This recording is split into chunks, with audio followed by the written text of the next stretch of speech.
Welcome back. Good to see everyone. You're listening to United Public Radio. The intro music was Mark of the Doomslayer by Carl Casey at White Bat Audio. Now, my guest today is a very special guest. Mike Clelland has had many callings: author, illustrator, wilderness traveler, podcaster, and UFO researcher. His books fall into two contrasting categories. Mike's 2015 book, The Messengers, was met with high praise. In it, he explores the mysterious connection between owls, synchronicities, and UFO abduction. It was his firsthand experience with these elusive events that have been the foundation for his research. This book is also a personal memoir and a journey of self-discovery. His website, mikeclelland.com, is a comprehensive resource of his research and creative output. After 25 years living in the Rockies, he now lives in the Pacific Northwest.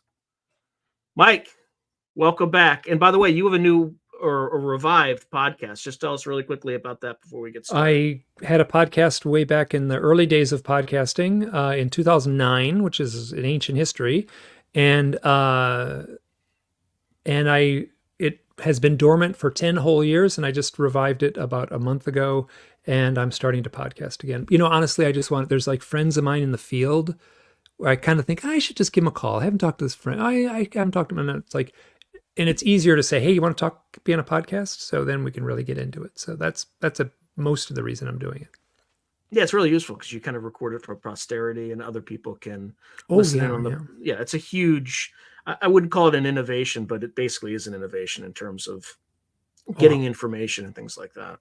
And it's kind of skirted around the kind of the official narrative makers. So anyway, all right, you've kind of are associated with what happens when I type in UFOs and owls in Google. I'm the first thing that comes up in about the next 25 things below that. It's changed a little bit. They've changed their algorithm. It's like there's ads and stuff now plugged into the list. But when Google was working as a true search engine, which it doesn't feel like it's doing that much anymore, it was like I was right there. But it's so yeah. So if you you don't have to know how to spell my name. If you want to find out about my books, you can just type in UFO owls into Google, and I come right up. Okay, now why are you associated with UFOs and owls? That's like, how did this even come about? How did you get started? Well, so here I am. Once I start answering a question and start talking, wow, I can go and go and go. So you just don't be shy about interrupting me. You're not going to hurt my feelings. The less I interrupt, brother, the better. Okay, so you might change your mind on that. But so in 2006, I went camping with a woman who I didn't know. Her name is Kristen. We're still close friends. I had never met her, really. I kind of met her I was working at an outdoor school. You said I was doing outdoor work in your intro bio. And I was doing, like, all summer long, I'd be working in the mountains, doing really ambitious backcountry trips up in Alaska and throughout Canada and all up and down the Rockies. And some of the trips were 30 days long. It was a pretty powerful chapter of my life. And so I came back after a summer in Alaska, and I was back down in the lower 48, and I was living right by Grand Teton National Park, right on the Idaho side of the park. And I met this woman, and it was autumn, and she'd been in the valley, this little town called Driggs. She'd been there all summer long. And I said, oh, you've been in the town all summer. You must have camped a lot. And she said, no, I didn't camp once. And I said, oh, that's terrible. I'll take you out camping. So I did. I took her out for one night, total stranger, which sounds, people outside the loop kind of like, that sounds like, wow. But this was like a camping culture. This would be like taking someone surfing in Malibu or something. So, so we hiked into the mountains, and the sun was setting, and this is a curious detail, and I can't tell the story without including this. As the sun was setting, I was making dinner on a camp stove, which I was totally in my element. I'd been outdoors all summer long. Cooking on a little camp stove was nothing to me. So like the field of wildflowers, the sun is setting, it's glorious. It's in the Tetons, this magnificent mountain range, and we took very little for one night.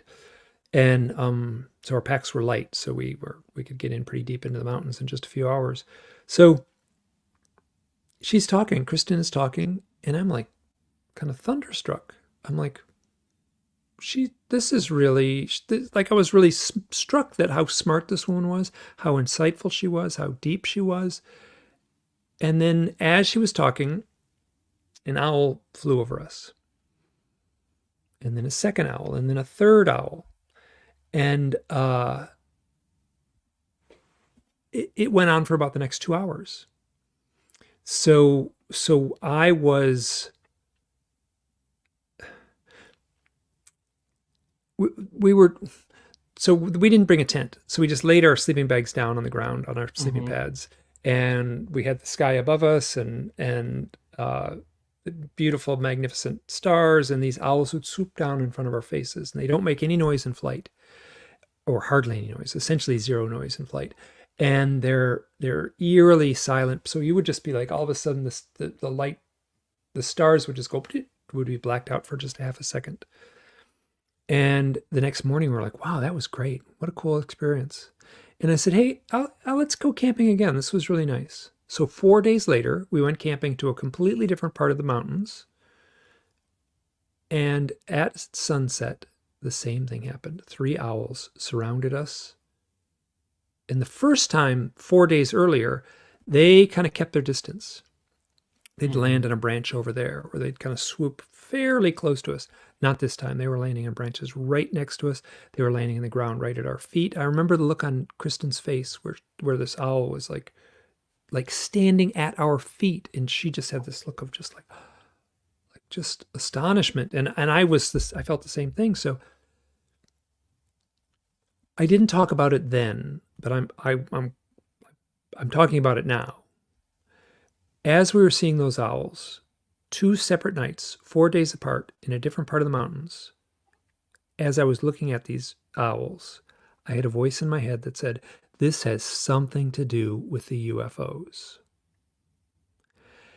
And at that chapter in my life, I had been reading a lot of literature about UFO reading a lot of UFO research literature, and most particularly about the abduction literature.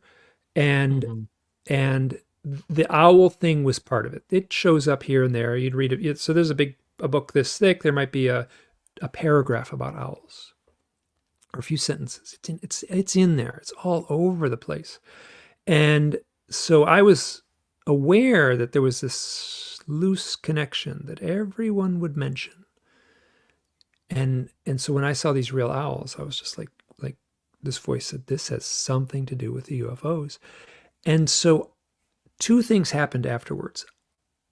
Kristen and I both started researching owls, because both of us, to have it happen once was kind of cool. To have it happen twice was absolutely mystical. And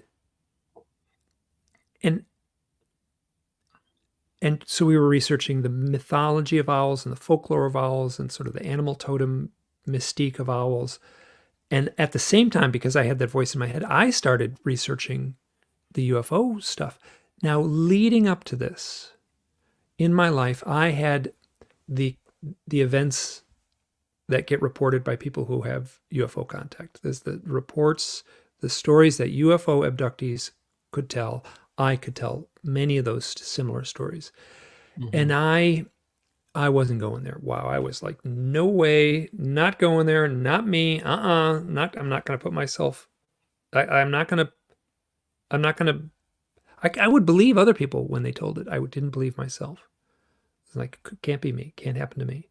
So I started looking into some of these experiences. I had experiences as a child. I was 44 years old in 2006. And when I was 30, I had a pretty telling experience. And now, so all these things are happening. So I'm looking into so I'm calling up, do you know who Leo Sprinkle was? He died just a couple of years ago. Oh, yeah. He was a researcher, wonderful, kind, big-hearted guy. He lived in Laramie, Wyoming, and where I was in Idaho, by Western standards, that wasn't too bad. So I went and visited Leo, and he put me in touch with people. He said, oh, you know who you should talk to? Talk to this, give this person a call. And he'd give me the phone number, and I'd call this person up. And we'd talk, and they would tell me their stories, and I would tell them my stories. And I would ask, have you ever had any odd experiences with owls? And they would say, oh my gosh, no one ever asked me that. I have the weirdest story about an owl. And that became a pattern. It wasn't 100% of the people, but it was enough that there was a very real pattern that was like clear to me. So I started kind of making some notes, and then I'd make a little document and I'd put it in a folder on my desktop. And so I kind of started collecting these stories. And I started a blog in 2009. And I also started a podcast in 2009. Initially, I was just going to write about synchronicities, because I've had a lot of synchronicities and they make for a great blog post. It's a perfect blog post. It's kind of short, it's got a punchline. And there was this pressure to start talking about the UFO stuff. And once I mentioned some of my experiences, it felt like the world just came unhinged. And I was hit with so many synchronicities, like they quadrupled. And I was hit with so many, I was seeing owls everywhere. And the synchronicities all seemed to have something to do with UFOs or owls. It was madness. It was funny. There was a health food store in the town I lived in, and there were these women that worked in the health food store, and they were my therapists. I would kind of go in the health food. I could ride my bike to the health food store, and I'd ride my bike to the health food store, and like, Mike, what's going on in your life? And I'm like, oh my God, I have no idea. And I tell these stories like, this has happened to me yesterday, this happened this morning, and now it's happening. And I actually wrote a 350-page book about that chapter of my life. And so when I started the blog, that story I just told about Kristen camping in the mountains, that was like the second blog post I made. And after the blog post was up and posted, she had moved out of the valley. So the event happened in 2006 with Kristen in the mountains with the real owls.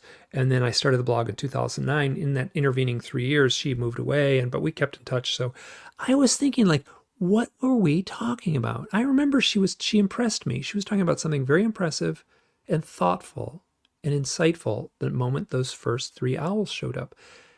So I called her up and I asked her, and I said, what were we talking about that first night when we saw the first set of owls? And she said, oh, I remember exactly what I was talking about. I was giving my deepest definition of what God means to me. And I was already like kind of on shaky ground because the synchronicities and all the flood of stuff that was kind of raining on me, this deluge of synchronicities. And to have that one thing that she was talking about God when we together saw the owls, and the owls were then linked with UFOs. I'm not like churchy, so I didn't take it like in that way, but I took it more in like in our Western, like there's no more highly charged mythological word, mythological in its richest way of saying it, than God. So that represented like a mythic power to me.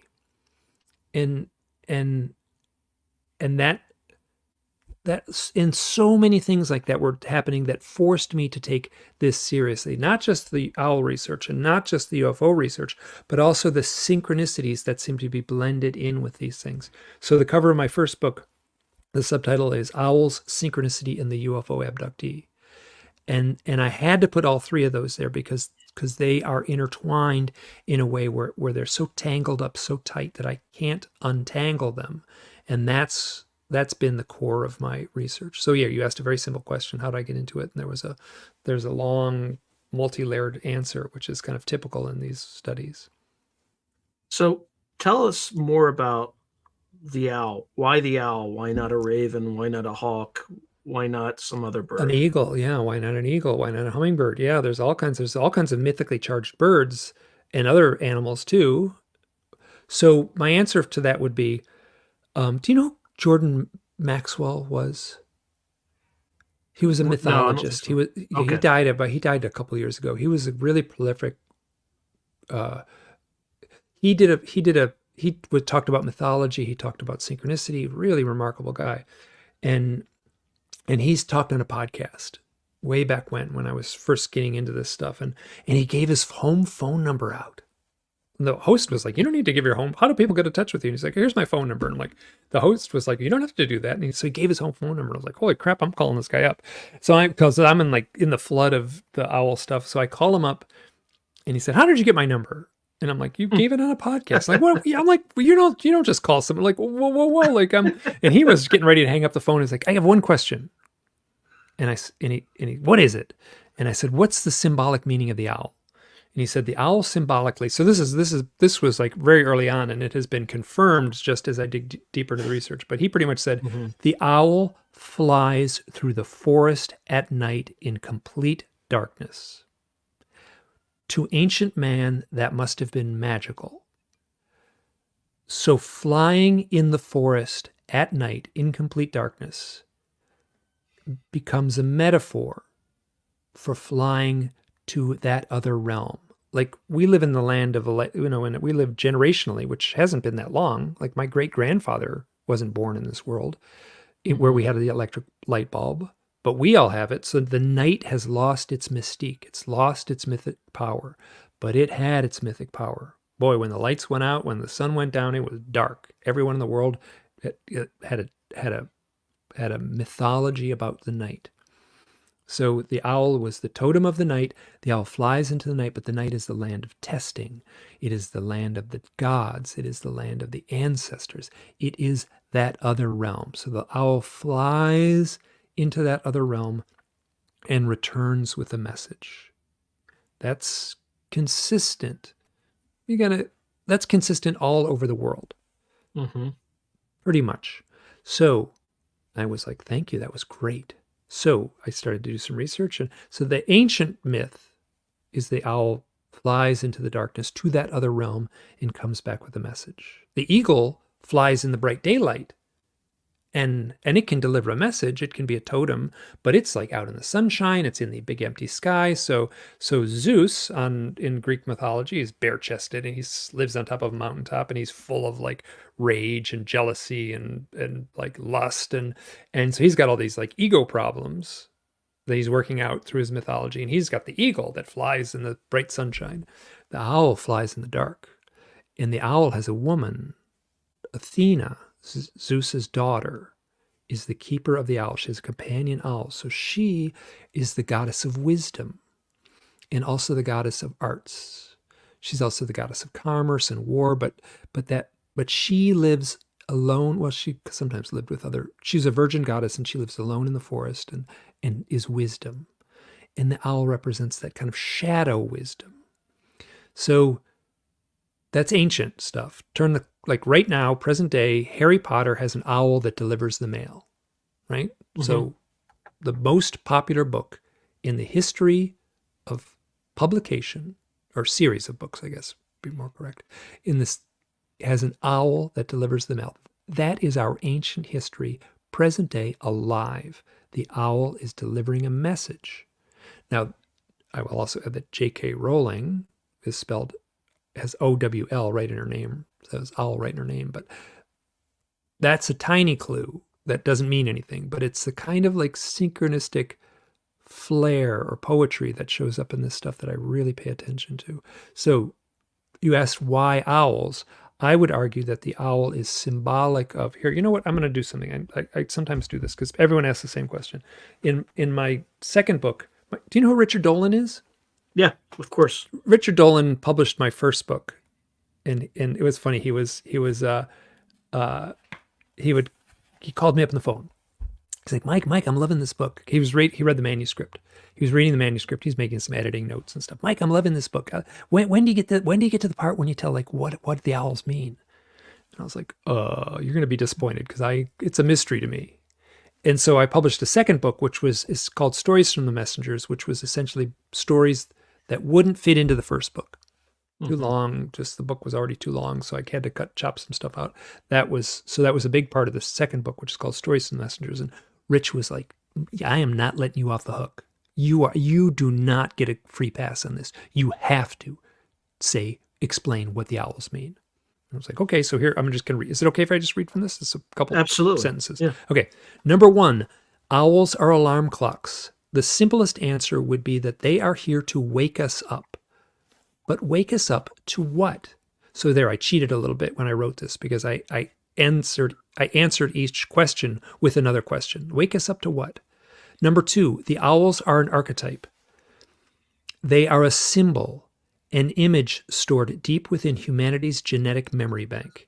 It's as if there are hidden meanings locked away within our grand shared consciousness, and the owl is the key. We think in symbols, and the owl is touching us on that level. And this deeper knowing goes back to the dawn of man. But what is the hidden archetypal meaning? Number 3, owls are here to announce initiation. Sorry, I'm going to turn the page.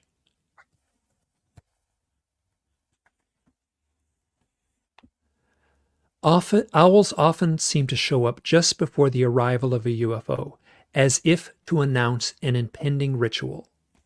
Religious scholars would argue that the initiation rites are metaphoric of a profound change within the initiate. But the true believer wouldn't see the initiation as a metaphor. The change would be entirely real. But an initiation into what? Number 4, owls are a totem of the transformational experience. Seeing a UFO can transform someone. I've spoken to a lot of people who have seen strange craft in the sky, and in that moment, their entire definition of reality is altered. I've also spoken to people who have had owl sightings at such highly charged moments that it transformed their lives. But a transformation into what?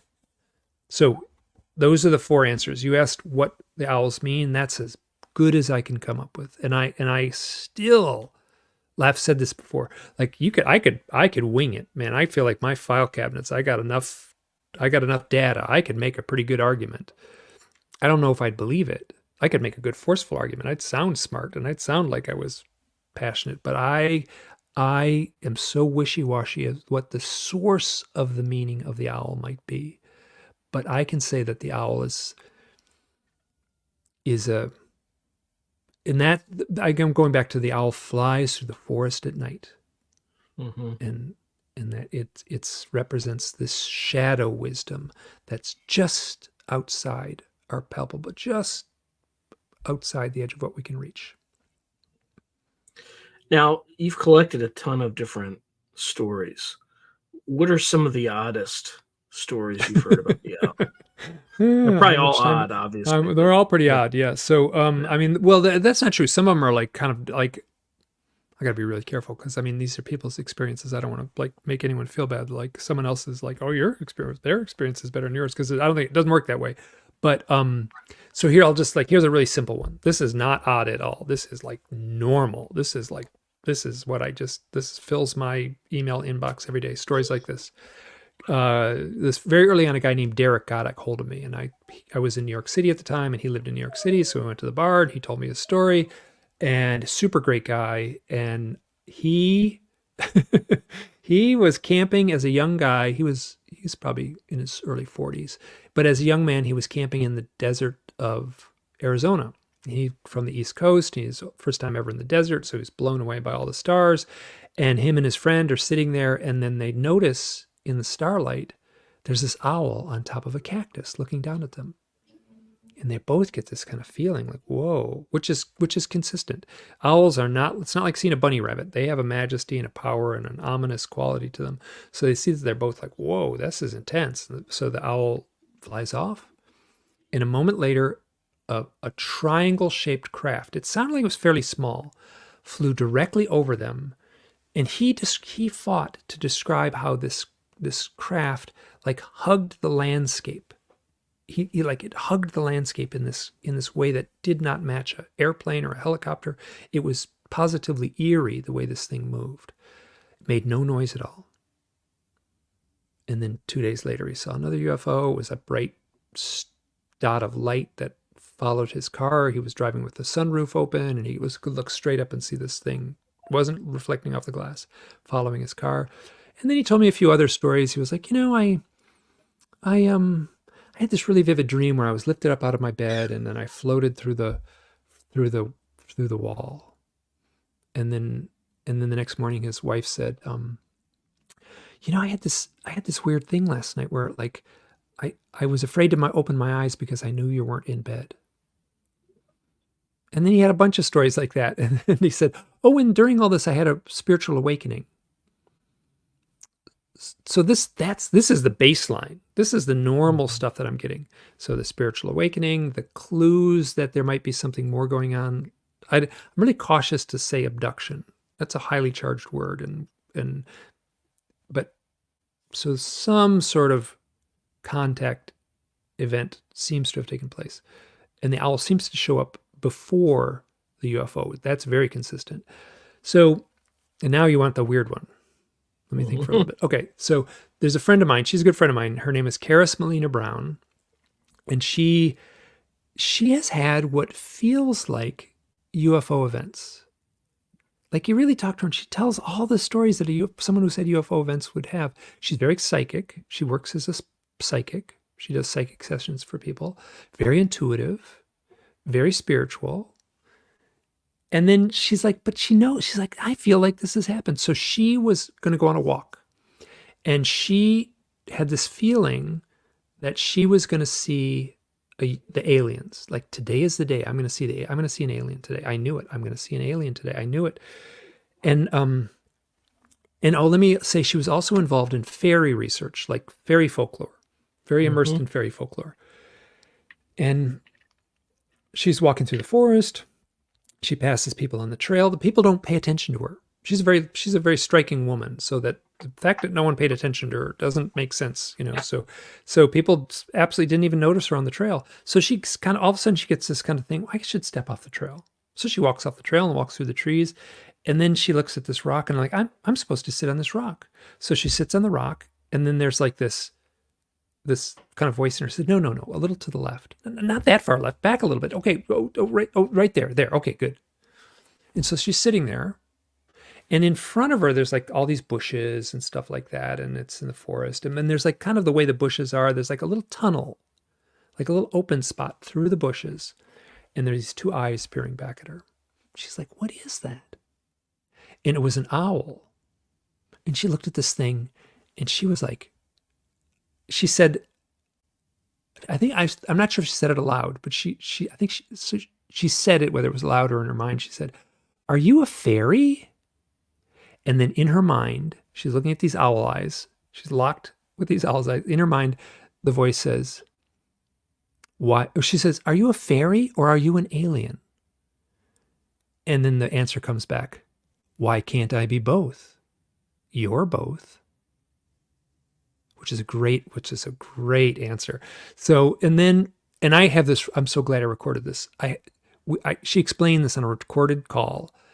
And then I am not kidding, for the next 45 minutes, she talked about the most transcendent, trippy, psychedelic, timeless, it was like someone describing their near-death experience. She's sitting on a rock in the forest, locked eyes with an owl, and she has this exalted, like, biblical experience. And I had to interrupt, like, were you like on LSD or something? What are you telling me? She's like, no, absolutely not. I was totally straight. And so, and so that's a little more on the high end of things as far as the weirdness factor.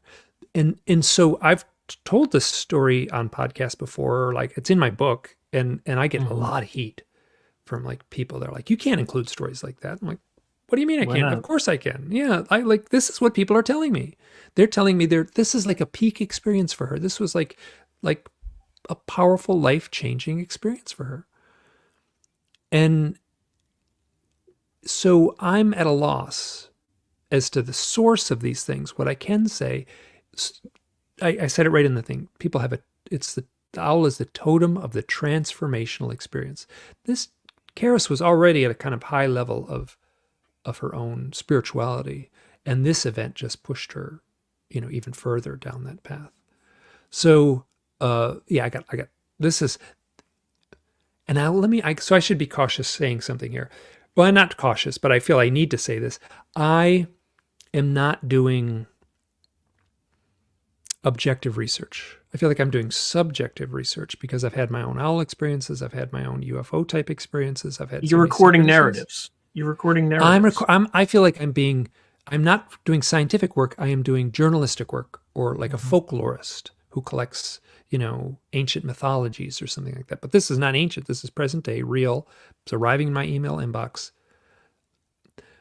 So you do the math. Like recently, I've been getting about 6 a day stories that kind of float between Derek's story and Karis's story. That's normal. It's pretty impressive to the person experiencing it. And then Karis's story, which is pretty. So 6 a day is a lot. It's like 2,100 a year or something like that. That would be the high end of things. So it would be, I'd say 3 a day is pretty safe. So you do the math, like 15 years, because it started 2009, which is 15 years ago, right? Is that right? Yeah, it's 15 years ago, 2024 now. Yeah. So you do the math, 30,000. I'm like one person. It's like walking uphill in sand. So I'm doing my very best to document these and archive them in a way. I do my very best to reply to people. Sometimes I can't. Sometimes I just simply can't reply to people in a thoughtful way. There was a question I've been wanting to ask you, but because you've told similar stories in the past, but I didn't quite know how to frame it until this viewer kind of gave an example of it. So he's just saying, I'm going to read it for folks on the radio. I have a story. It may have been weeks or a month before my mother passed. I saw 3 owls in the same tree by the lake near my parents' house. What could that mean? The day my mother passed. So there's like a whole genre of this specific type of owl story. So let's go. So owls and death. So there's a chapter in my book called Owls and Death. And so owls and death. Now, I would love to ask some follow-up questions on that. A few days later, I opened the front door and there's this baby bird that couldn't fly chirping and looked dehydrated. Oh, okay. This is beautiful. Okay. So,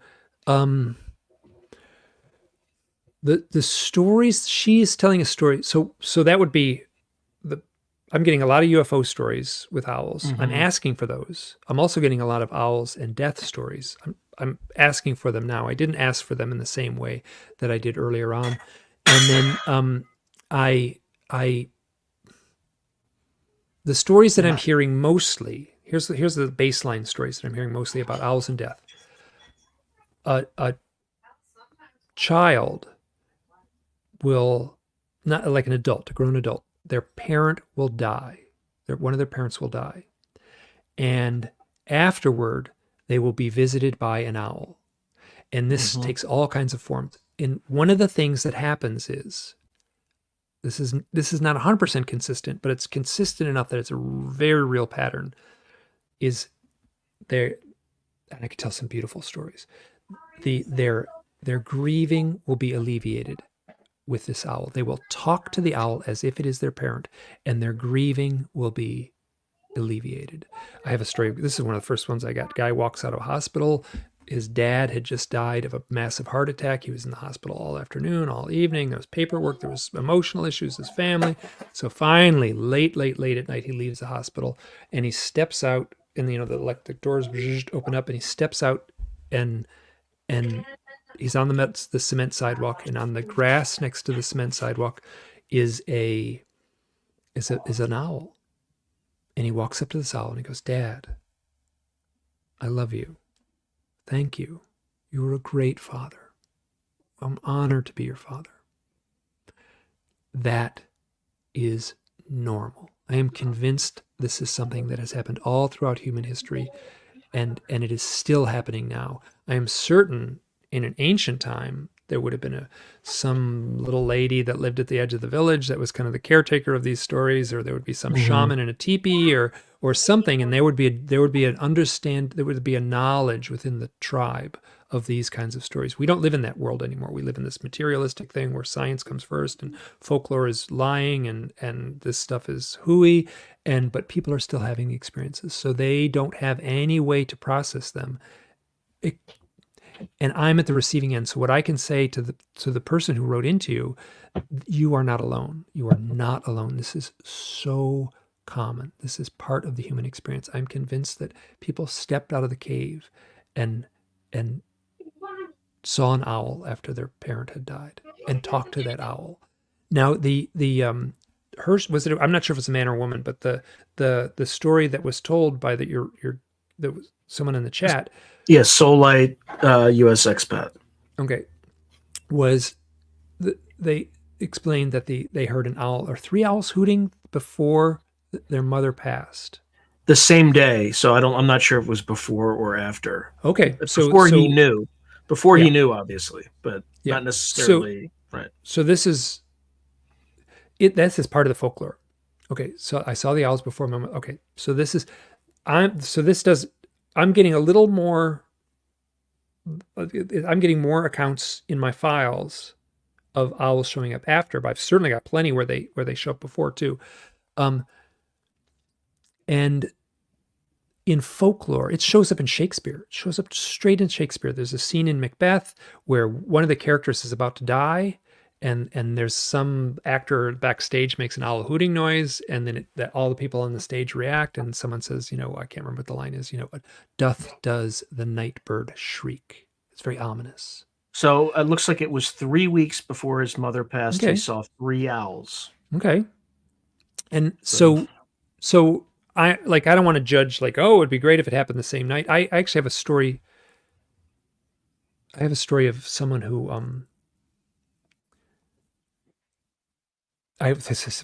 so one guy in a Native American reservation came up to me at a conference and said, I had when my brother died, there were 3 owls hooting outside the house. When my brother died, he died at home under hospice care. And it was well understood in the tribe that would have been the lineage of the parent, the grandparent, and the great-grandparent. That was how it was understood in that tribe. And I also have a story of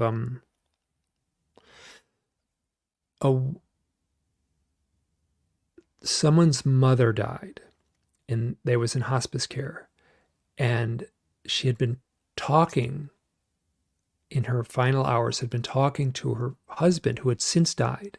There was no one else in the room, but she was no longer lucid, and she was calling out to her husband who had long since been dead.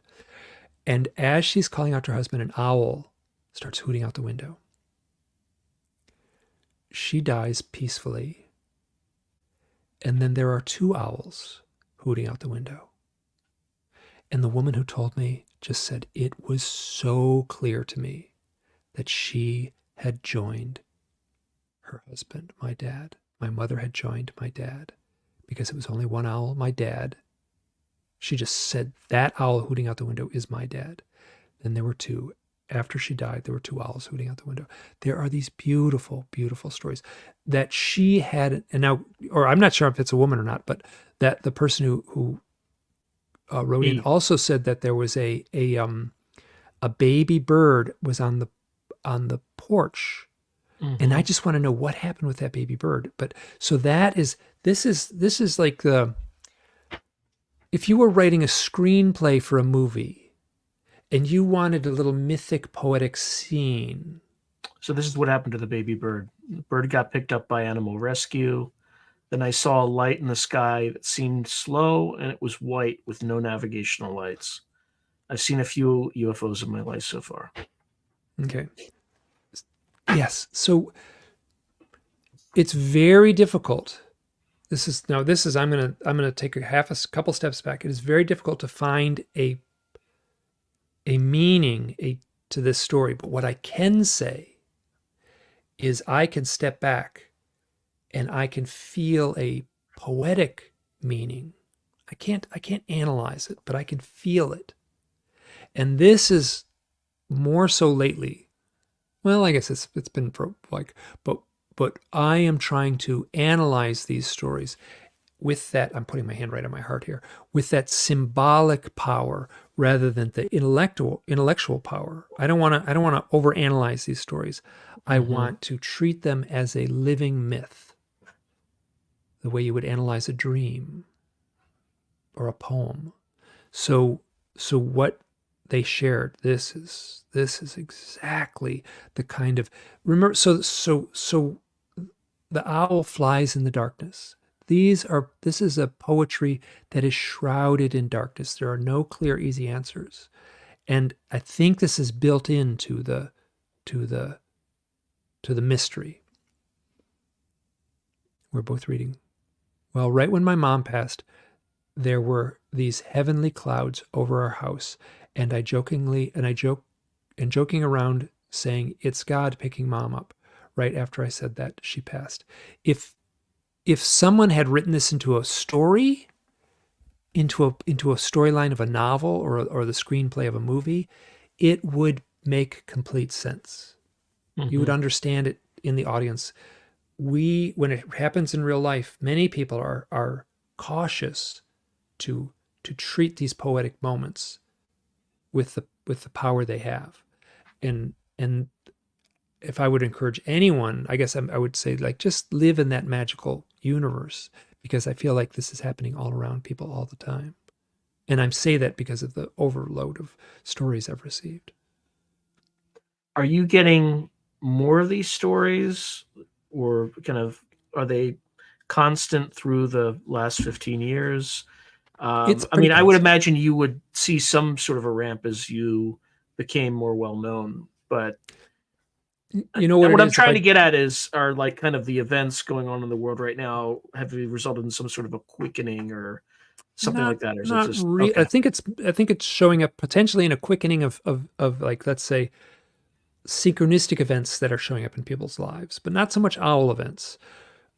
So as far as like me trying to decipher what the ebbs and flows of my how I get letters, I think a lot of it is based on, like, there was a popular YouTube video I did years ago, and it was a podcast called Concrete, and Danny Jones hosts it. And so I know Danny. Whoa, did I get like, man, did the emails start coming in after that? And then his algorithm kind of fluctuates, but I think if I get a popular podcast or something like that, it really makes a difference. It shows up in my email inbox. Sometimes it's too much. Like it's like I'm overloaded. It's like, I remember I got 4 stories in an hour one time. I was on the phone with someone talking about UFOs and owls, and I got 4 good letters in an hour. That was a lot. Yeah, they I'm just going to throw this out there, but they tend to show up. I'll just give you do you know who Alan Greenfield is? Sure. Yeah. Secret Cipher of the UFO Knot, right? Yeah. Yeah. So 12 hours before I was interviewing him, and I just mentioned owls and this and that. And he's just like, it's funny you mentioned that. There's one that showed up at my house exactly 12 hours before this interview started. And it was weird because I'd never really see them. And then following that, I had another interview. You know who Peter Levenda is? Mm-hmm. I'm talking to like occultists. Yeah. Well, 12 hours before that interview, one showed up at my house, a great horned owl. Your house? Just at my house. Yeah, I have it on video. In fact, I think before the Peter Levenda interview, I just posted the video of this owl, great horned owl, on top of either a redwood tree or an evergreen tree, just hooting at 12 hours before that interview. Mm-hmm. But anyway, it's not, these things are, randomness could explain them, but it was just it was weird. I mean, it could, but then what's the fun in that? Yeah. So right. But it was just like this. Greenfield had it and then kind of passed it to me. I had it before the Lavenda episode. So what it's worth. So I cannot even, I could do a 15-hour talk on the people who have hosted podcasts that begin the podcast. Do you know what happened right before we got on the phone, or right before they disappeared? Like the last month or so, I haven't seen or heard a great. I'm not saying it's not everyone, but I'm hoping they come back after this. It's like half the reason. I'm just kidding, but like half the reason I did this interview is I want them back. But I saw an owl this afternoon, and I saw one this morning. It's the same owl. There's one that's been sort of hanging out at the side of the house here, so that's not too. I mean, I see a lot of owls, but that was interesting. I live in a place with a lot of owls, so there's no mystery there. But the number of, do you know who Juan? He hosts a podcast called Juan on Juan.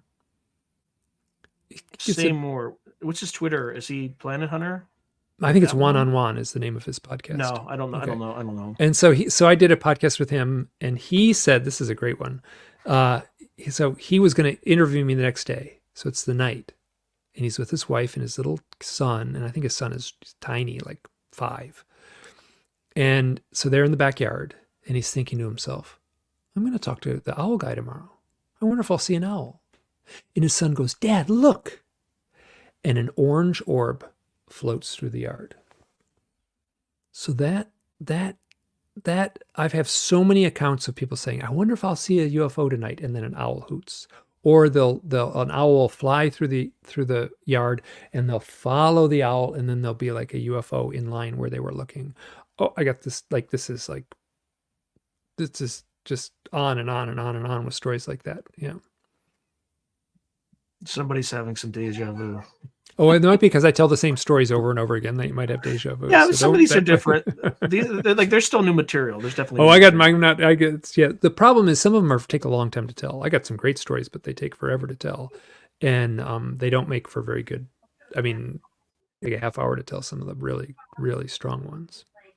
Yeah, we still have plenty of time. Thank goodness. Yeah. So, what's the connection between owls and UFOs for you? Okay, so let me take a step back. So I'm gonna like take a big step back. We're gonna look at the big picture. So of the themes that's showing up in my owl research, owls and UFOs is one. There's 5 points. Owls and UFOs is one of them, and then the other one would be owls and death. We talked about that a little bit. Owls and meditation, very consistent. Get a lot of stories. I haven't about heard that meditating. one yet, but yeah. So, I mean, someone goes in the field, they're meditating, they're like, usually they're asking a question. One guy went in and said, I want to help with the upliftment of mankind, of humankind. I want to help with the upliftment of humankind. And he sat in this field and meditated, and then he opens his eyes and there's ravens flying around. He's like, what are those ravens doing? And then they're harassing a snowy owl. But it's pretty rare to see a snowy owl. And I think he was in Montreal. No, he was in Quebec. So so he asks the question, how can I help with the upliftment of mankind? And he sees an owl being harassed. So being harassed, it's got that poetic energy to it. And I have a lot of stories about that. People have I have a story. A woman got a hold of me. At the time I was living with my partner, Andrea, and we were just drinking coffee in the morning by the fire. It was wintertime. It was this beautiful, and Andrea's friend emails and shows a picture. And so Andrea shows me her phone and says, Suzanne is asking this question. She asks, does this owl seem sick? Is this owl okay? And I look and it's a picture of an owl on a back porch, and it looks fine. It's big, plump. It's a barred owl, which is a very common owl, and it was right a couple miles from where we were. It's our friend, Suzanne. And so I'm like, looks fine to me. What's the story? And so she tells the story. She was grieving the death of her mother.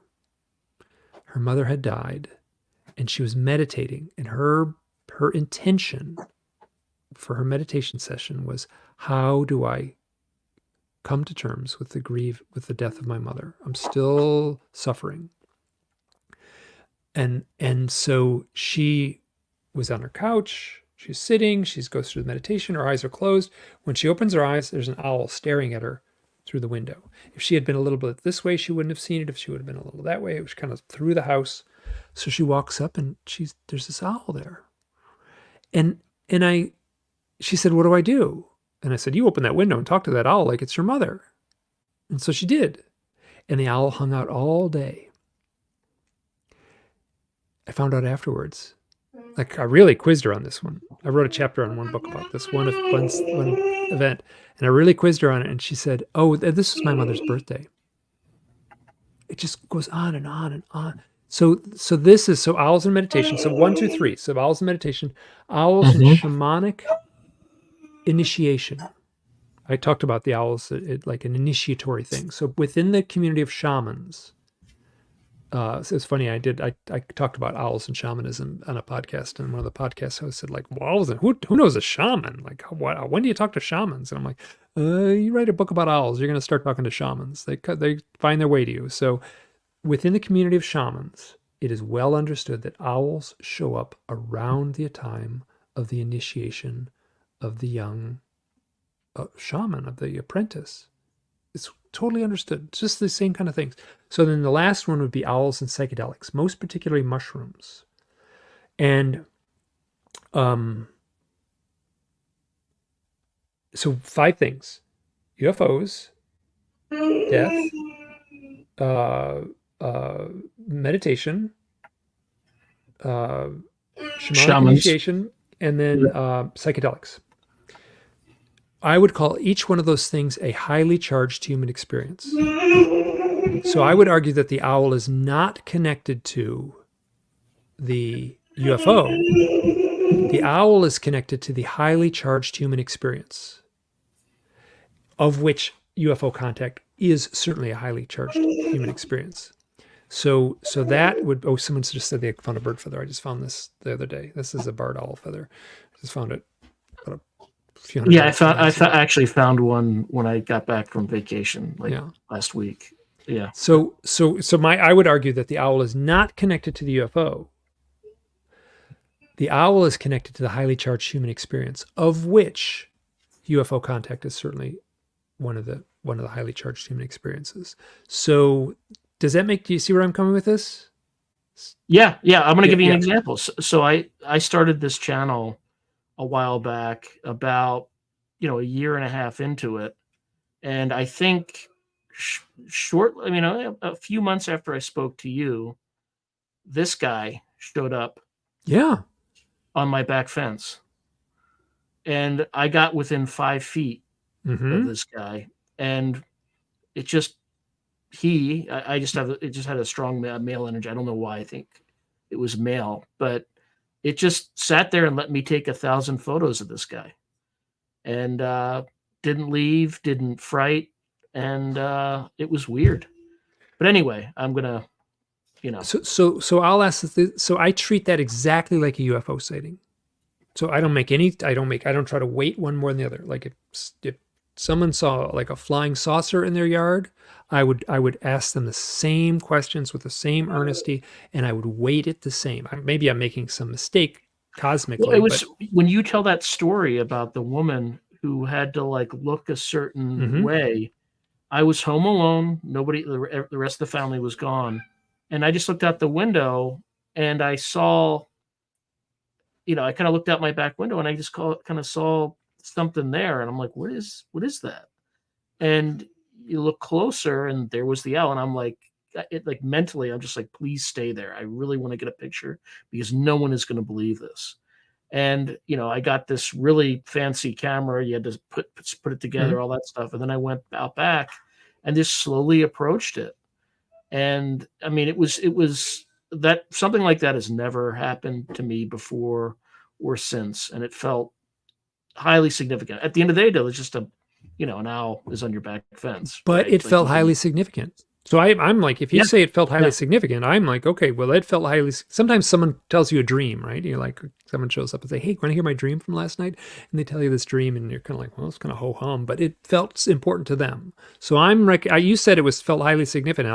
I'm right there with you. If you felt it, that's the clue. Well, here's something weirder about that. So I think it was like September 23rd, 2020, something like that. Like a few months after that, I have this very strange dream, and you kind of jog this in my memory just by using the word messengers, right? And I've heard you say that before, but I had a weird dream. Something happened in the dream that's not relevant here, but at the end of the dream, I heard oh my God. All right. Sorry. There's some synchronicity. There was a voice and it said, remember these words. The first word was shamanus. And that's why when you say that's one of your 5. Now, shamanus is not a word, but it was shaman, like US, whatever. And then I saw another word, and it was just JYBRIL. Not a word, right? At least, if I did a search for it. But if you change the Y to an I, right, you get the word Jibril, which is the Islamic word for the Archangel Gabriel. And, the Archangel Gabriel is the patron saint of, guess what? Messengers. Okay. And I believe, like in the older Catholic feast day. I think the Archangel Gabriel at one point, the feast day was sometime in that September timeframe, probably the 23rd. It would probably be the solstice, which is the 21st or the 20th. Yeah. That's depending on the calendar year. Yeah. So didn't even think about that. Yeah. So anyway, I don't. Let's go back to you. Okay. No. So the questions I would ask is, what happened leading up to the event? What happened after? And now here's another questions for you. How would you rate your psychic skills? Ooh. I would say they've been improving, right? So precognitive dreaming. Mm-hmm. This is stupid, but I'm just really quick. I had a dream 5 months in advance of if a political figure shows up in my dreams, I'm like, this is weird. But I had, bear with me here. Mitch McConnell showed up in my dream, Mm-hmm. and he was in his office, and he was wrapping figurines in wax paper, like human figurines, and sticking them in boxes, like he was packing up his office. 5 months later, he announced that he was, stepping down as the House or Senate minority. I can't remember which one he is. Yep. I'm a minority leader. So it was, you could argue it was precognitive, but it's not like Mitch McConnell was on my mind, right? It was just weird. So little things like that. I have not been formally trained in remote viewing, but people have asked me for shits and giggles to kind of, here's a target, describe it. And I've been relatively accurate. So anyway, I would say those two, and then synchronicities out the wazoo. They happen so often. It's not worth noting but those three things I would say. Oh, interesting. So okay. Wow. This is the kind of answer I'm used to getting, so, so about the remote viewing thing, this is just a funny little aside. In one of my books, I had to write a chapter I had to include a lot of stuff about remote viewing because someone who had a really powerful owl experience. And there was no UFO in his experience, but it was a really powerful mystical experience about an owl. And he was in the midst of doing a lot of remote viewing. He also had UFO type events. Some of them sure feel like UFO contact events, missing time type events. And so, but he associated he was immersed in this remote viewing. He got kind of fanatical and compulsive about like spending hours in meditation and doing this remote viewing stuff. And he was working with Joe McMoneagle at the time, going back. Oh, wow. Years. Yeah. One of the the big cheese. Yeah, exactly. Yeah. So, and Joe McMoneagle was acting as a little bit of a mentor. And they never met. It was only back and forth through email type stuff. So, and then he had this powerful mystical experience with an owl. So somehow the meditation and the process of remote viewing kind of boosted the mystical events that were welling up around him. And I contacted one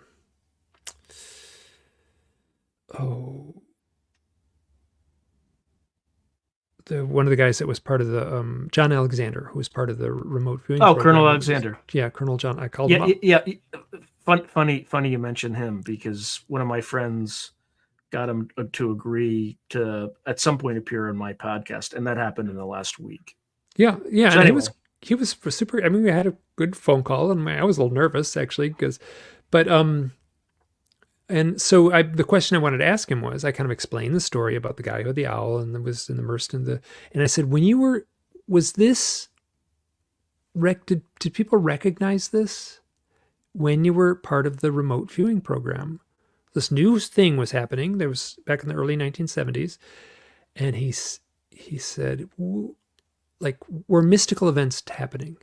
And he said, were mystical events happening? Yes, we certainly recognize this as a pattern. We certainly saw this. That's pretty interesting, right? These guys like sitting in a room meditating, and they're trying to find out, I don't know, whatever, like some Soviet missile base, what was going on in the big locked doors, behind the locked doors, and then they start having these mystical experiences. It was well understood. So Joe McMoneagle had a near-death experience and a powerful close-up UFO experience. and then went on to be the remote viewer number one. Yeah, I think Bledsoe's kind of like that too. There's like this confluence of near-death experiences, owls, and UFOs, right? So that happened to him. There's another guy, Christopher Robinson, who used to work for MI6 for 30 years. And again, he had like a congenital heart problem. So when he was 9 years old, and it's usually young, he had a UFO sighting at around the same time. And I'm not sure. He hasn't really talked much about owls, though. But there's this pattern, right? Yeah. So the owls are almost like the spiritual journey sort of thing, right? Oh, you can have a spiritual experience without an owl, and you can have a UFO sighting without an owl. But it's not 100%, but there's enough of a pattern that like it keeps my email inbox full. Chris Bledsoe is a perfect example of this mystical stuff overlapping his life. I did an interview with Chris. I know him pretty well. And I did an interview with him a few years ago where it was actually on Whitley Strieber's site. And it was like, you're hitting every button, man. You know who I interviewed last week on this very show, right? Whitley Strieber. Did you? Yeah. Yes, 100%. 100%. Yeah. But this is like normal for me. This is normal. Yeah, it's normal for me too. So, and it's like a little club. So it's kind of like, right. we should, it's not uncommon that that these names come up, but, right. And these are kind of big names in the field. So if you're doing a podcast, you should have Whitley Strieber on your show if you're like studying these kinds of things. So, we did like an hour and a half of only Chris Bledsoe's owl stories. Hour and a half. I've only heard the one. I haven't heard all the other ones. He's got some. I'll tell you one. This is like nothing. This is like nothing. Well, actually, I'll tell you one right now. This goes to the owls and death thing, which he talks about in the book. UFO. Yeah, that's God. The one I know. That's the one I know. UFO of God. Yeah, he had an experience where it was his. I think it should be in there. I'm pretty sure it's in there. His father died. I met his father. So, his father, after his father passed, his father was in his 80s, and after his father passed, it was a pouring down rain, and they had the family was all in the limousine, and they were leaving the cemetery. And as they were leaving the cemetery, they had to drive under a branch, and it was like the one branch that hung over the road, and it was the one spot on this rainy day that everyone in the car could see this white owl on a branch watching them drive off. And they all felt the same thing. They felt that this is Grandpa. I mean, Chris's kids were in the car, and this was Dad saying that he's okay. Everyone said it, or everyone felt it. Let me put it that way. And I'd be careful because I don't know everyone, but I've talked to a few members of the family, and they told the same story. And here's another one, which I just think is Chris is like this totally big-hearted, giving guy, and he did a lot of. By the way, the owls showed up, or I began noticing the owls. I shouldn't say that they showed up, but I began noticing the owls on the eve of interviewing him. On the eve of interviewing Chris Bledsoe. Perfect. Like what happened before? What was going on in your life before the event? What happened? What was happening after? If you're like an owl sighting and you're interviewing Chris Bledsoe, there's a few people on Earth that have had a lot of owl experiences. And Chris is one of them. I'm one of them too, and I know a few others. But there's some people that have these storms of owl experiences, and he's one of them. He was a tree had fallen on a house, and then he knows these people. They're all contractors, and everyone's got ladders and chainsaws, and they all go to their friend's house and let's get this tree off your house. So there's this tree, and the way it's leaning, it's kind of funny in this thing. So they get the only way to get up to it to like cut the limbs off it is to go up onto the roof and put this ladder on top of the roof and lean it against the tree. And they had to cut off some. So they're like 2-story house.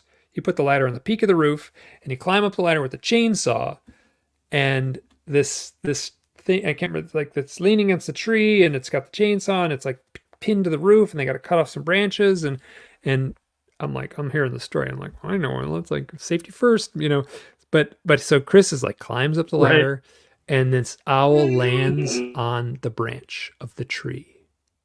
And everyone goes like, whoa. And when Chris is funny, when he tells the story, he's like, oh, hair and my arms are standing up. Hair and my arms are standing up. So it's like that kind of power to the story. And it's like, okay, let's rethink this. They climbed back down the ladder and they rethought it. They figured out another way to rig the ladder, another way to rig the tree, and another way.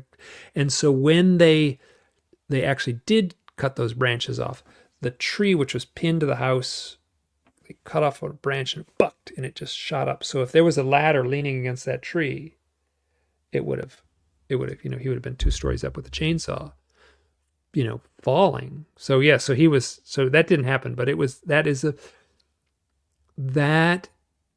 talk about a messenger, right? Yeah, it's also why men have, don't live as long as women do. Well, there needs to be more owls like landing on the branch when they're about to like do something stupid. Yeah. So yeah, exactly. So that's a perfect story of like how weird this stuff gets. Like here's a bunch of his friends. These are all like, no, these guys aren't like, airy fairy meditators from Sedona. These are like blue collar construction workers in Fayetteville, North Carolina. And they all were like, whoa, that's a sign. Don't go up on that ladder. I said kind of putting a pin in the meditation and owls story. You have some other examples that kind of illustrate that? Sure. There's a woman, I called her, she does psychic work, and her name is Denise Lynn. And she has Native American heritage, and she went into the forest with the intention of finding her spirit name. And so she sat and meditated alone in the forest. So she's sitting on the forest floor meditating. And as her eyes are closed, she said everything in the forest got eerily quiet. This is UFO stuff. That's like how people describe a UFO experience. Everything, all the wind rustling, the crickets and the birds went to total silence. She kind of went through her meditative ritual and she opened her eyes. You're calm and you open your eyes, and there on a branch, like right in front of her, like close enough to touch, is a great horned owl staring at her. And the owl, this is a weird story. The owl flew off. So here she's asking for her spirit name, and the owl flew off, and on the branch where the owl was sitting were 3 white feathers. And she hears a voice in her head that said, "Put the feathers in your medicine bag." And she said, "Well, I have a really nice medicine bag. It's a really beautiful traditional medicine bag, but it's at home. It's in the cupboard. It's on the shelf, on the bottom shelf of the cupboard." And then the voice interrupted and said, "You are your own medicine bag. Put the feathers in your medicine bag." So she took these 3 feathers and ate them right there on the spot. She ate them. And then I was like really fascinated by this story. This led me down such a rabbit hole. That's the Holy Sacrament of Communion. That's the Eucharist. That's eating the God. Eat of my body. Yeah. So this is like the owl says, the voices, disembodied voice says, eat those feathers. And she ate them. And it's really funny. She told me, and I told my husband, he was so mad at me. He's like, "Those are dirty. You don't eat those feathers." And so, but she ate them and she's fine. And so, but like, wow, what a story to be like, she was asking, she went in formally asking I want my, and I can't remember her spirit name was 3 white feathers or something like that. So I should know that, but I can't remember now.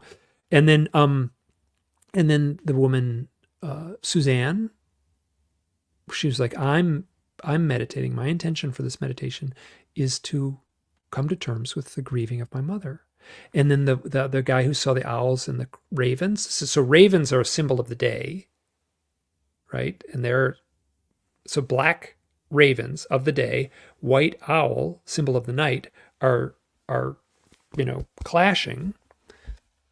And so his intention was, how can I help with the upliftment of mankind, of humankind? Wow, is that poetic? Yeah, I see ravens all the time. I see ravens all the time too, and like constantly, right? But given the context of his meditation, and he sent me pictures of the owl, the beautiful seated snowy owl, which is very rare, to get a chance to see one of those. What part of the country are those, or did he see it? Well, they spend their summers in the far, far, far north, like up in the Yukon and up in the Arctic, and then they migrate in the south. And so he was in Quebec, which is a place where they would get some snowy owls. So it's not that unusual, but wow, what a beautiful sighting. Do you have a favorite owl story? Okay. This might take a little bit to tell. You interrupt me if I go too far. So yeah, I was at a UFO conference. Minutes, this will be easy. So I was at a UFO conference, and I gave my talk on owls, and this guy, so all of a sudden I'm like flooded with people that are like telling me owl stories, and I'm like, so this guy comes up to me, he says, I got an owl story for you. I want to tell it to you. So I'm like, okay. He's like, so we went to the bar, and he had a beer, and I had a glass of wine. It would have been a long day, and I just given my talk, and he goes,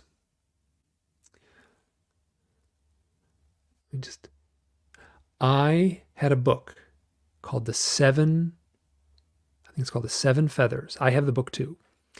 And I got it after he told me the story. So The Seven Feathers, and it's written by a Native American. And in the book, there's a part where it says how to find your spirit guide. So this friend of his had the book.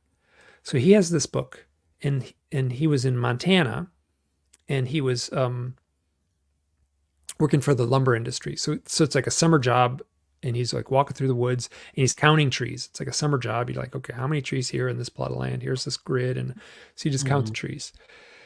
So he's like got the book, and he's reading it, and he's like taking a break, and it's a sunny day, and he's got the book, and he gets to the part. He's like, oh, this is the part where they describe how to get your spirit animal, how to find your spirit animal. And he goes, oh, I'm tired. So he takes the book, wow. And he lays down, he puts the book on his heart, and he takes a nap. And he wakes up with this stinky, wet breath in his face. Right in his face. And he keeps his eyes closed. And then it breathes in his face. And then he hears this boom, boom, boom in the forest floor. And he like looks over, and there's this grizzly bear walking away. So he's how to find your spirit animal. Got the book on his chest. So this guy, I'm going to call him David. I think I call him John in the book. John, I'm going to call him John. So John says, okay, hey, let me read that book. So he gives the same book, the exact same physical copy of the book. So he's at his house, he's reading the book, and he's getting to the part just where, here's the part where there's like going to explain how to get your spirit name. Here it comes. And all of a sudden, knock, knock, knock. There's a knock on the door. And this guy says, hey, can you give me a hand? I know I've kept stuff in your garage, and it's been there for a while. I need to move it. I got a storage space. Can we do this? And can we borrow your van? And can I move the stuff tonight? He's like, right now? And he's like, yeah, I would love to do it tonight. He's like, I'm tired of that stuff in the garage. Let's do it now. So they load up the van, and they drive to the storage space. And as they're driving to the storage space, it's the sun is setting, and he's driving down along this lake. And it's summertime in Montana, windows open, sun is setting, he's driving, beautiful clear evening. There's this like thing coming from over the lake, coming right towards him. And he's like, I'm going to bump into this thing. It's a big bird. And this bird flies right up to the car, his van, and the window's open. And he said he could look in the side view mirror and lock eyes with this owl. This big owl. And he said there was a car behind him. He explained, it was so mystical. There was a car behind him, and he was slowing down. He was like, I hope this car doesn't hit me behind me. But he had to slow down, and this owl's like he's looking in the side view mirror, locking eyes with this owl. And the car behind was like lighting up in the mirror, and it was just this magical moment. And as he's driving, the owl? Was the owl stationary? The owl was flying alongside the car. Oh my God. Right alongside the car, close enough that he could look in the side view mirror and lock eyes with the owl. Does that make sense? So if the owl's flying, you're driving slow, windows open, owl's flying right at where your window is, and you can look at it in the side view mirror. And the person in the back seat was like, "Holy crap, this is the coolest thing I've ever experienced." And so he's driving, and this owl goes and just touches his left temple as he's driving. And the owl flies off. And then wow. he was carrying the book with him, and the book was setting on the dashboard of the car as the owl is touching his head, and that's the part where How to Find Your Spirit Animal. I got this book. I'm afraid to read it. I'm like, what's the book? The Seven Feathers. The Seven Feathers. Seven Feathers. Yeah, it's easy to find. It's like it's been out. It was like a book from the 70s. It's beautiful. It's got a lot of pictures in it. It's really so. I can't remember the name of the author, but it'd be easy to look up. And then, so then he says, I was having some issues where I was having vision problems in my eye, and the doctor was really worried it was cancer. There was stuff showing up in the x-ray where it was like there was a mass in my skull that was putting pressure on my eye. And he said, I always knew I had a sister. I always knew I had a sister, and I would talk to her. I would talk to my sister. He didn't have a sister. So finally, it was serious enough that they did an operation. They opened his skull, and they took out a mass. And when they took out this mass in his skull, it proved to be an undeveloped fetus, that he had a twin in utero, and he subsumed the twin inside his brain. And that was his sister. He said, that was my sister. I talked to her all the time. And she was his psychic link. So he felt he was very psychic, but it was his sister that was talking to him. And he said, that's my sister. And then he kind of said, see this scar here? That's where they took my sister out of my brain. And that's right where the owl touched me on that night. What was his spirit guide name? Or what was his name? Well, the spirit guide would be the owl, like we'd have to say, right? I mean, so he wasn't looking for a spirit name. He was looking for a spirit animal. So the one guy had the grizzly bear, and then he had the owl, same book, same physical copy of the book. So that story, I cannot.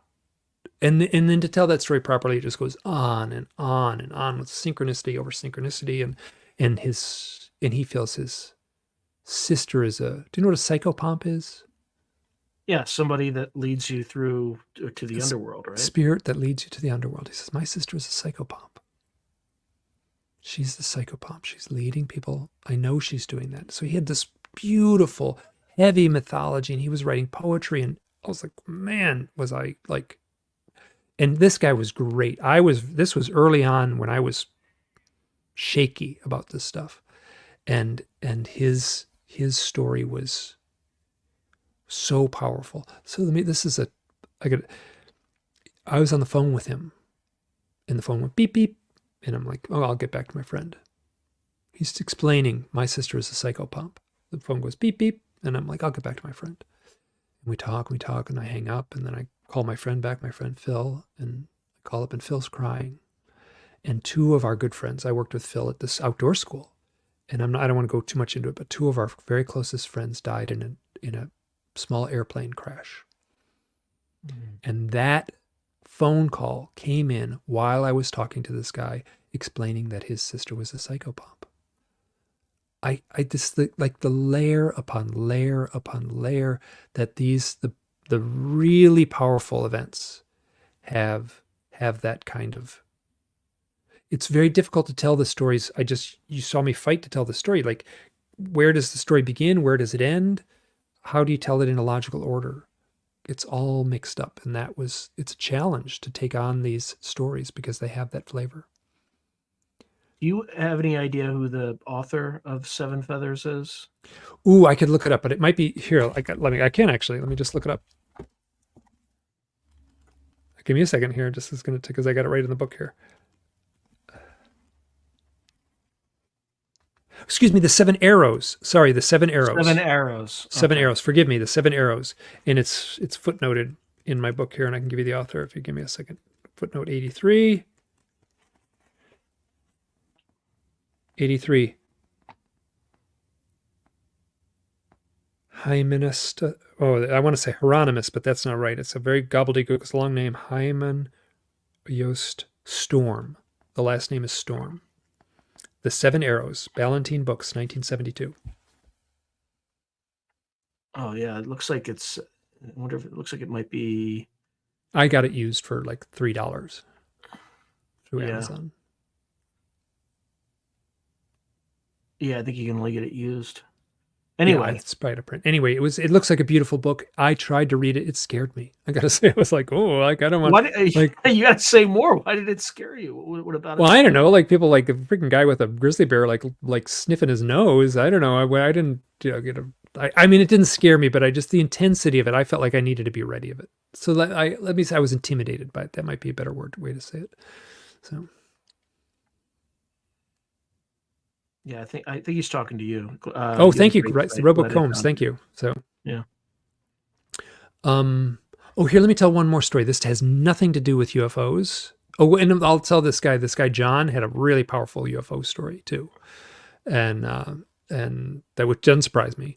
So here's a story. Guy gets a hold of me, and this is one I like to tell this one because it doesn't have a UFO in it, but it has all the dreamlike qualities of a really good owl story. And I can tell it quickly, which sometimes that story I just told ate up some time to tell that story properly. So this guy, he works at an orchard. He's got a family orchard, and he meditates in the back of the field, in the back of the orchard field.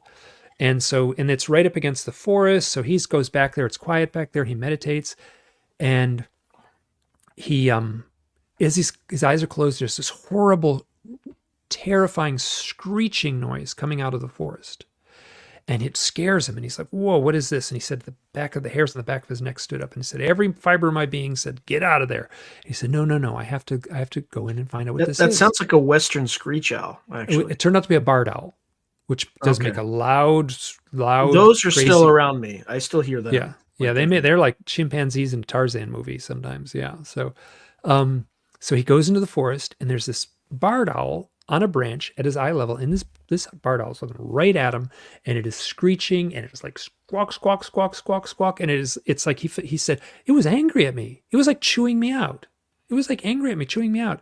And the thing flies off, and he goes back to the house, and his wife is making dinner, and he's like, oh my gosh, I was meditating, and this owl, and it was looking at me, it was squawking, and it felt like it was yelling at me. And she's like, oh, honey, that's nice. Can you set the table? Oh, she doesn't get it.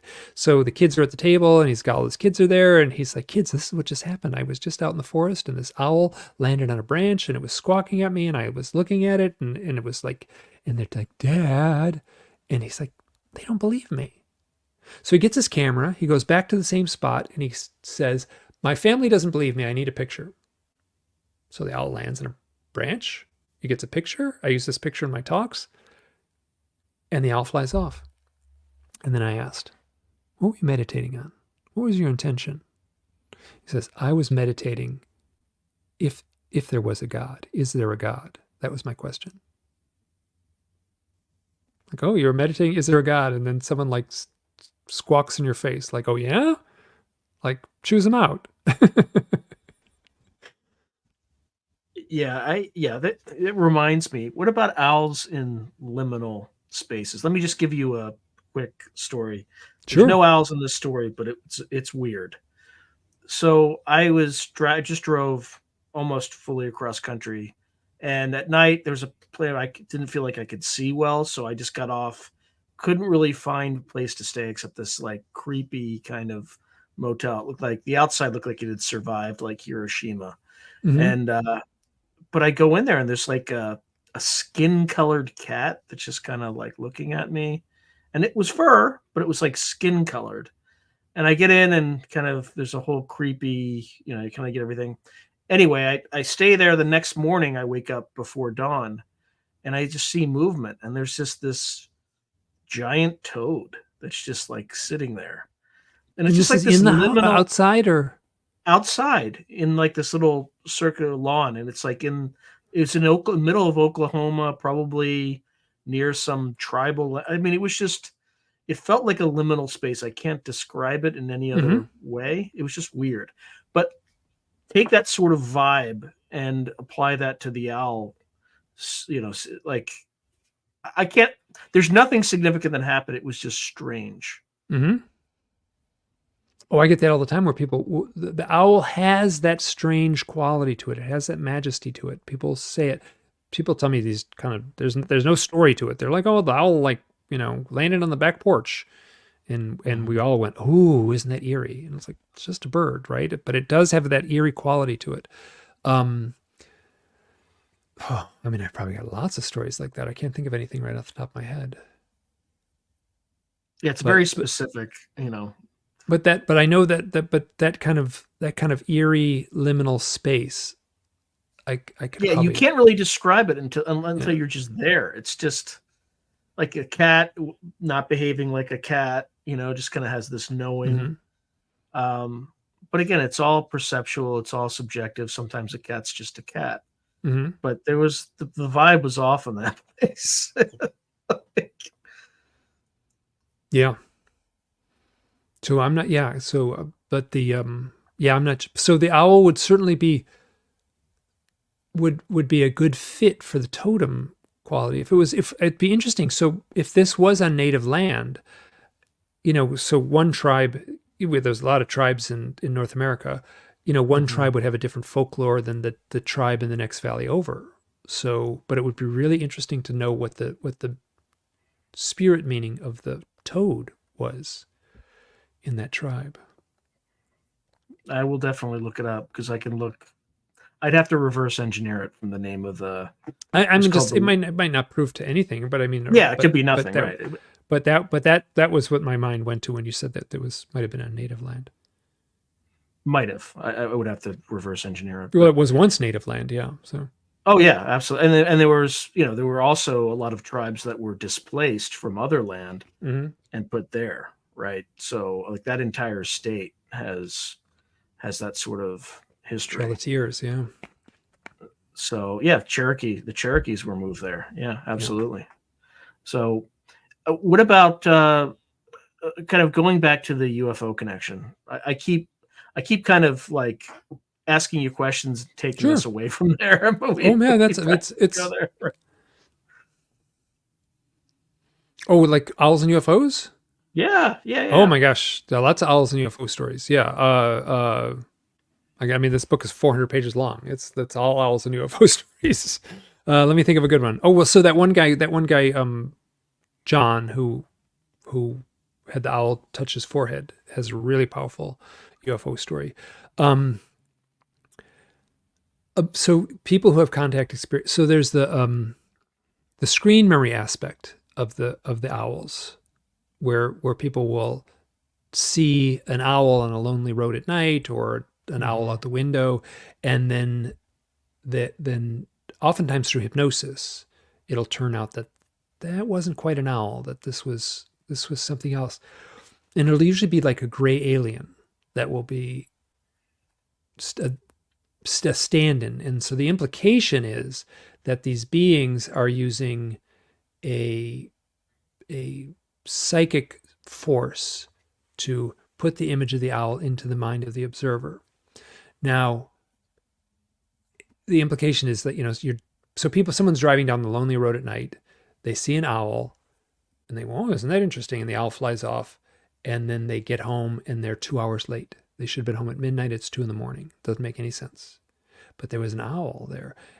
That owl would be any UFO abduction researcher, a little red flag would go up. It's hard to know someone's story, but there's plenty of stories exactly like that, where it turns out that there was an abduction event that took place on that lonely road, with the owl as the marker.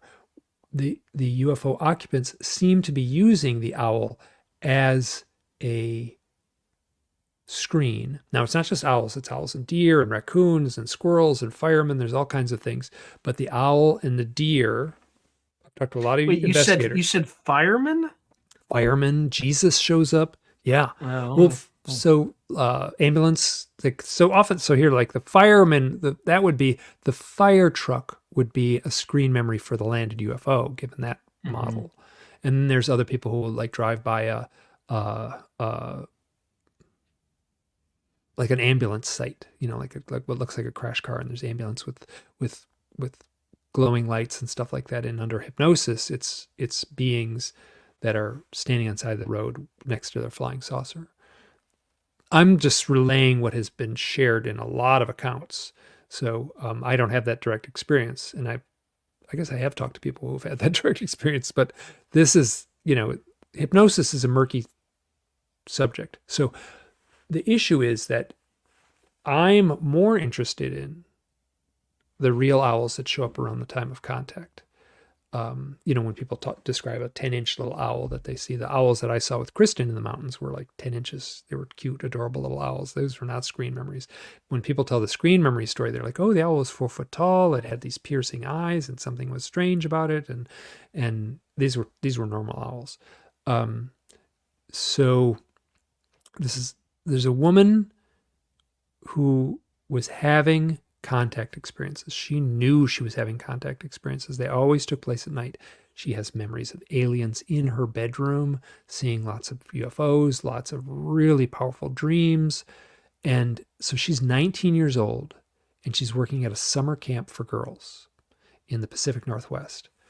And she was well aware that she was having these contact experiences, but they'd always happen at night. So there was a spot where they were camping, and there was way in the back country, and there was some tents over here, and there was some tents over here, and there was a path between them. So you had to walk through the forest a little bit on a path to get to the other campsite. It was just a matter of where the flat ground for the tents was best.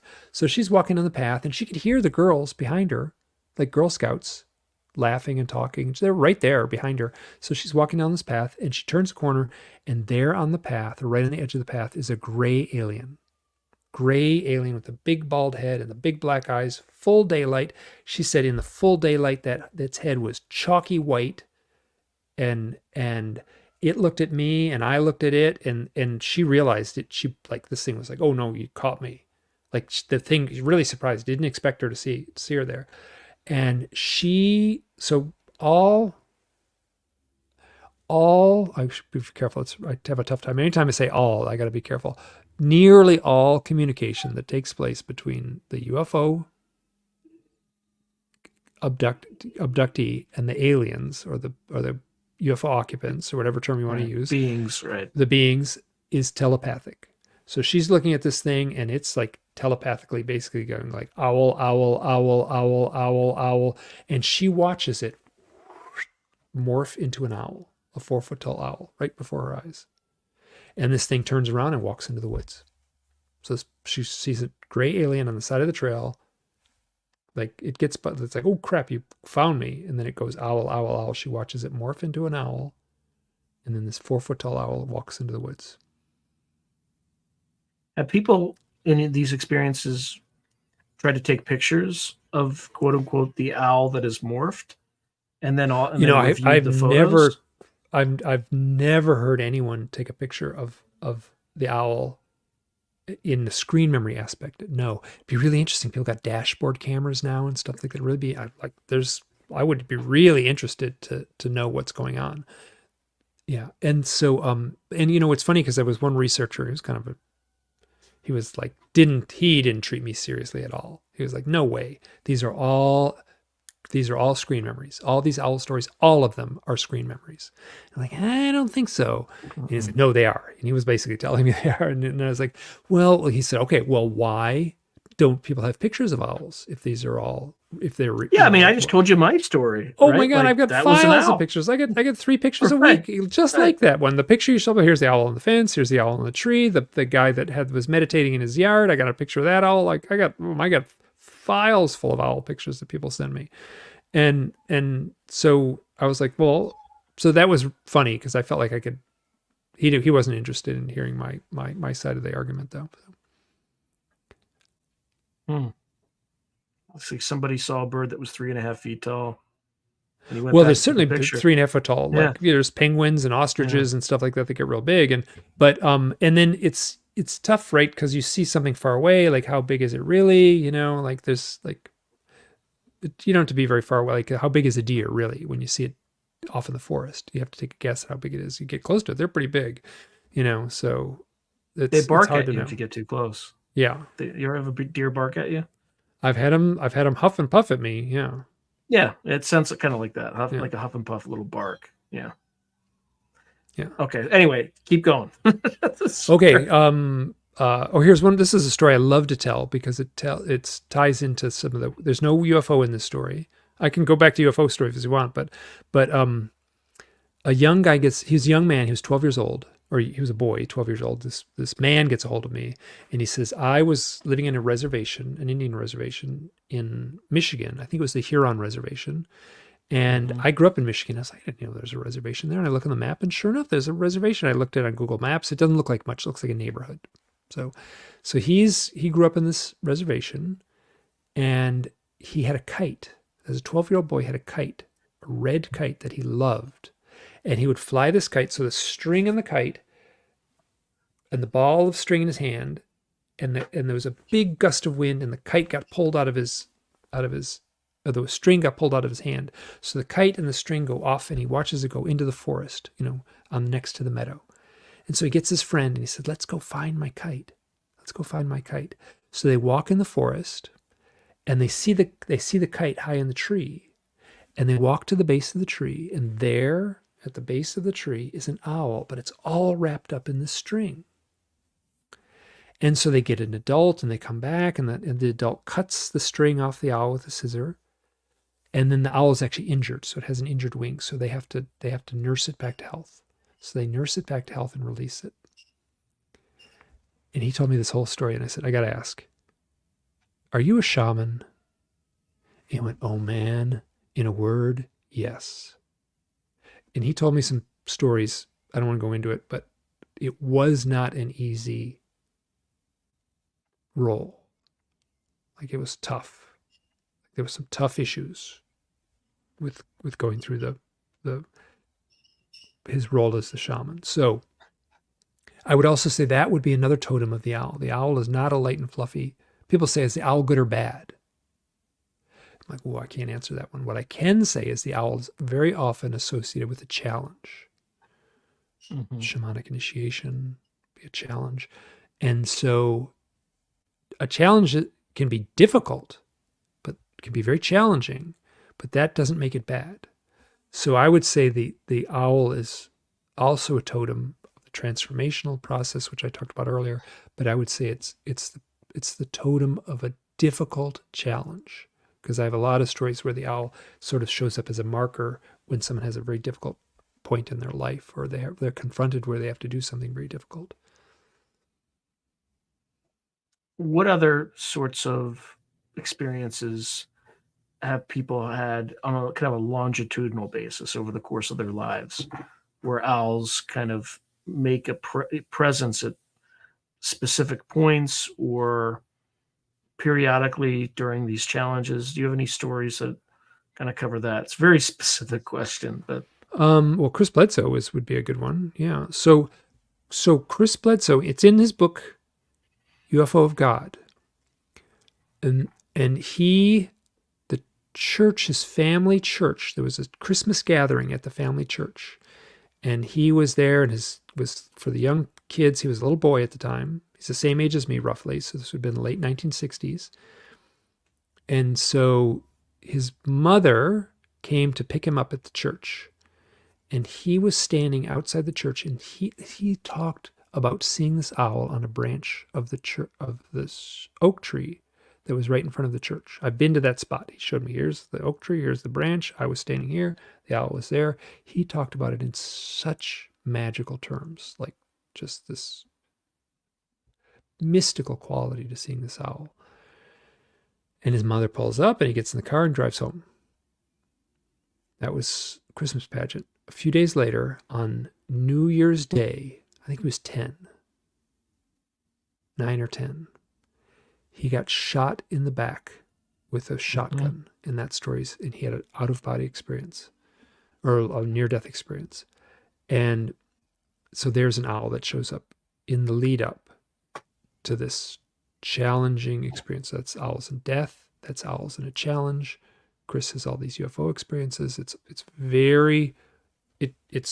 the perfect totem at the perfect moment.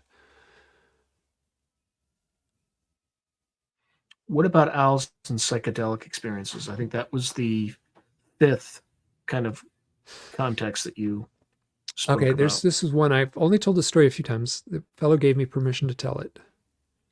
And he and a friend would occasionally take LSD. It's really funny. This is the context of this, in a sense, was I give this talk, right? I say, oh, owls, it's mostly mushrooms. And I think to myself, I don't have any owls and LSD stories. I just had the thought in my head. Within about the next week, I got 2 owl and LSD stories show up in my email inbox. Both of them were really interesting.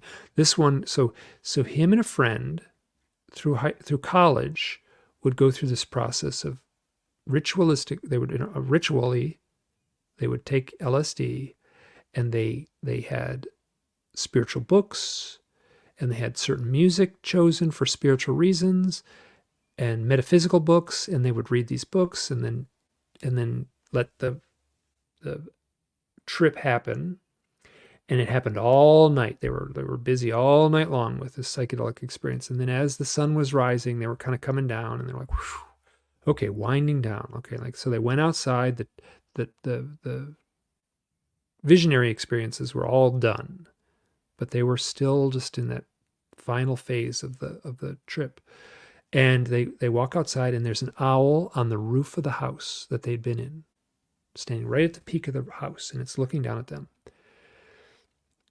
And the one guy says, so there's him and his friend are standing side by side, and he kind of does this thing where he goes, oh my gosh, and I just felt like I was blown over. I was pushed back by the power of this owl, and I was hit with every negative, dark, evil emotion and feeling and sense. And it just felt like I was pushed back by all these feelings and sensations of darkness and negativity and anger and rage and fear.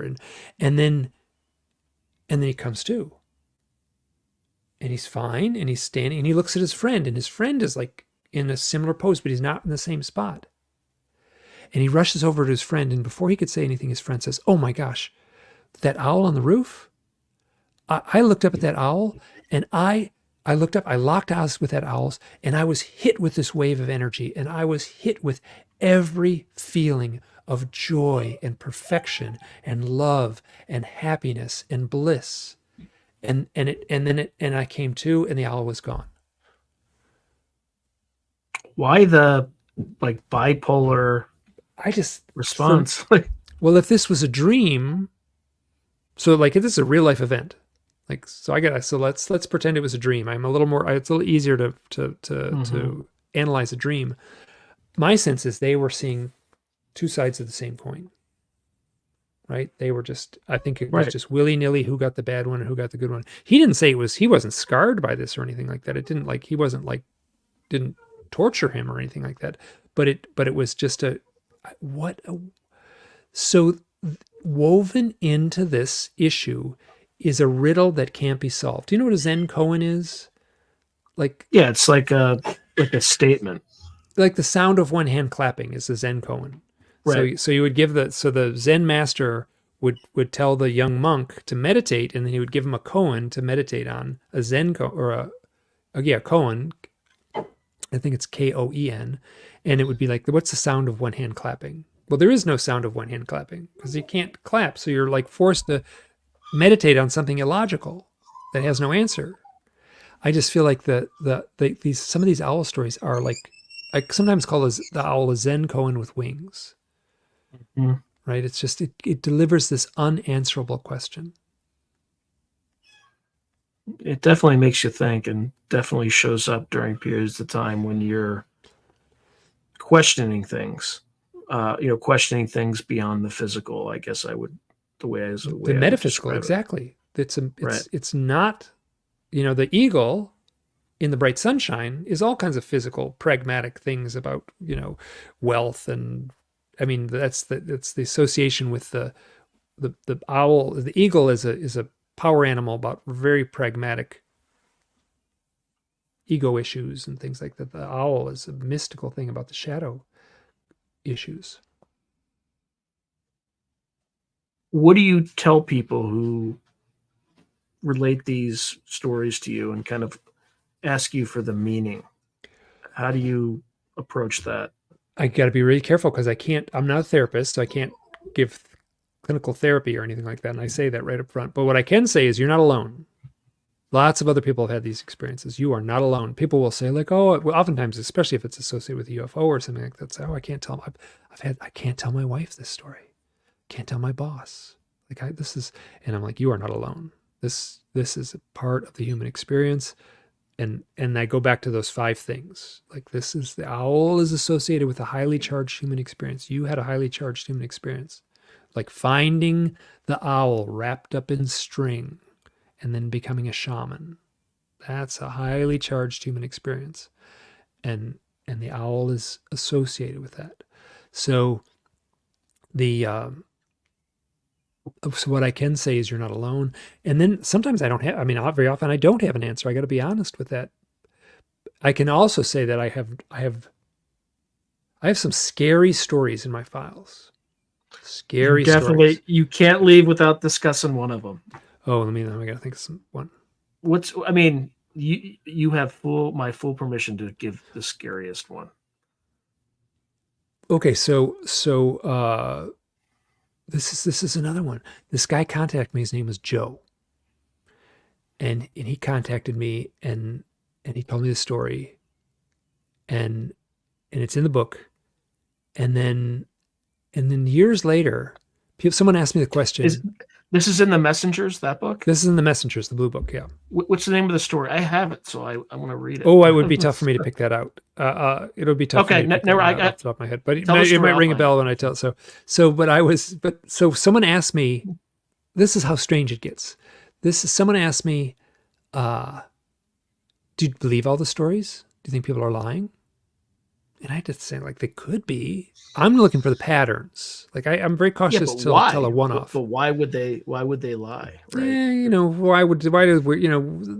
So maybe. So there's this one guy, and I remember I tried to get a hold of this guy this guy Joe, and he changed his email address. He had like an email address, and then all of a sudden I tried to do it, and there was no such email address. I'm like, what is it? Like that was to me a little bit like, And so I had this thought, like, well, that guy Joe. I didn't say that in the interview, but afterwards I said, that guy Joe, I wonder if he was lying to me. And the next day, Joe sends me an email, totally different email. Just, hey, I'm Joe from the book. I just want to say I'm really happy. I never told anyone. This is just in my own mind. Joe gets back to me. Hey, I'm just going to say, I'm really proud. Really, like, thanks for including my story in your book. So here's Joe's story. He's driving with some friends, and they're all in the car. They're young.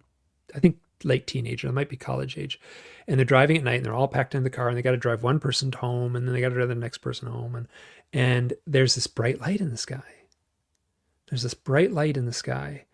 And the 2 people in the front seat see it, and I think the people in the back seat can't quite see it, but the 2 people in the front seat had actually had the same experience before, where they had seen a bright light, very similar. And then the next thing they know, there is an owl flying alongside of the car. But so you're driving and it's flying and looking in the passenger window. But instead of flying forward, it's looking in the car as the car is going like 50 miles an hour, but it's not flying aerodynamically forward. It's flying sideways, flapping its wings, looking in the car. Everyone in the car starts screaming at the same point, like screaming like primal fear screaming. When this owl is flying sideways, staring into the car moments after seeing a bright light in the sky. Joe's fine. Everyone was fine, but it's a scary story. So, like, one of the things I feel like I can say with confidence is, like, like, I don't have many stories. I don't have any stories like where something bad happens. Sometimes a friend can die, but I don't think the owl caused the death. I can say that it's not the messenger. Don't blame the messenger. So the owl. So that wasn't one of the. I haven't told that one ever. I don't think I've ever told that one on the show or on a podcast or anything like that. But that was one that was genuinely spooky to me. The thought of an owl flying sideways, staring in at you while you're in a car with a car full of people, and everyone, freaks out to the, the needle goes into the red of freak out. Was this generated by the owl alone, or was it like one of those Skinwalker Ranch type stories where this was like in their neighborhood? I don't know where he lived, but so. But I mean, so what I mean to say is, there's a story if you read this book, Skinwalkers at the Pentagon, where they're approaching. These are military intelligence guys who have been to war, and they just see like something that looks like a void in front of them through their night vision goggles.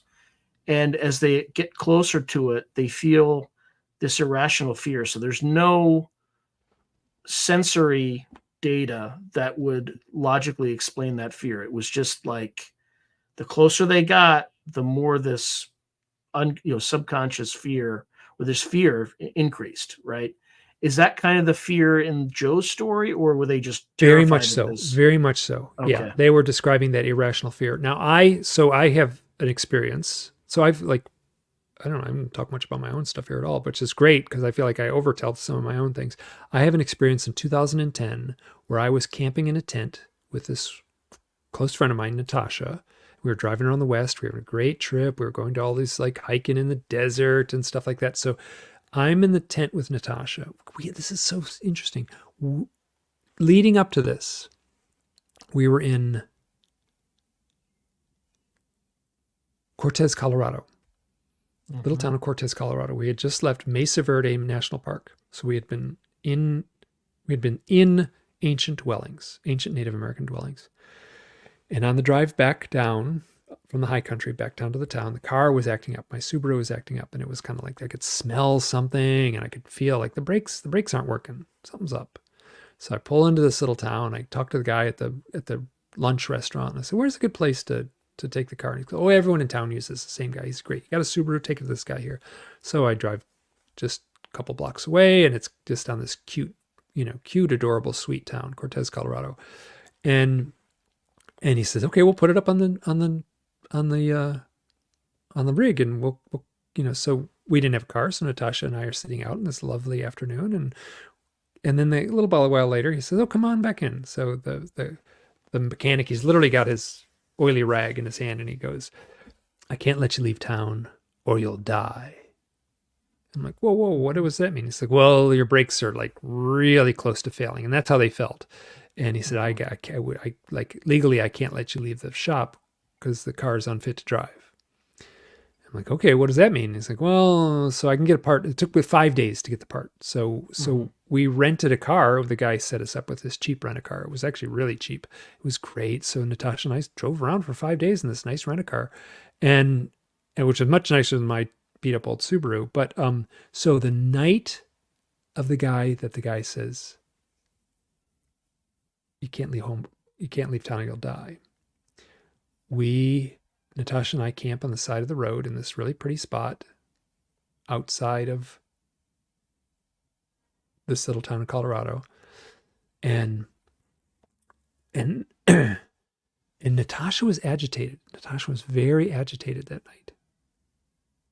She actually cried at dinner, just like agitated and cried. So that night, we both woke up screaming. Went beautiful spot. There was other campers nearby. There was another camping site nearby. And it was just free backcountry camping, like on the national forest, outside of town. This is very normal for the West. And so we both wake up screaming primal fear. You use the term irrational fear, and that's exact. You can Google, I put a blog post. It's called Irrational Fear in a Tent. It's on my blog, Hidden Experience. That's weird, isn't it? Yeah, it's not weird to me. It's totally normal. Another synchronicity, right? Yeah. The synchronicities are normal to me. So, this is the only time I've ever felt anything like this. I worked in the outdoors. I've had like lots of experiences with bears outside the tent, and I've had like moose get caught in the strings of a tent. Like moose are big. You lay on your back and a moose, they're big. And so I know what it means to wake up like, whoa, and then it's like, oh, there's a big moose or something. And like this was off the charts. This was something completely different. And Natasha and I both felt the same thing. And then we were like, I'm like freaking out. Like, we can get in the car, we can go to town. No, I didn't want to leave the tent. We can get in the car, we can go to town, we can get a hotel room.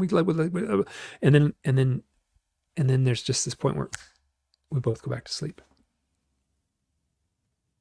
Like from boom, boom, boom, boom, boom, boom, boom to asleep. And then I had the very strong sensation that I was floating. This is my memory. I don't know what really happened, but this is my memory. I was floating, elevator up, feeling totally calm. And there was a circle in the edge of the tent, like a large pizza pan, like a large, like 18-inch pizza.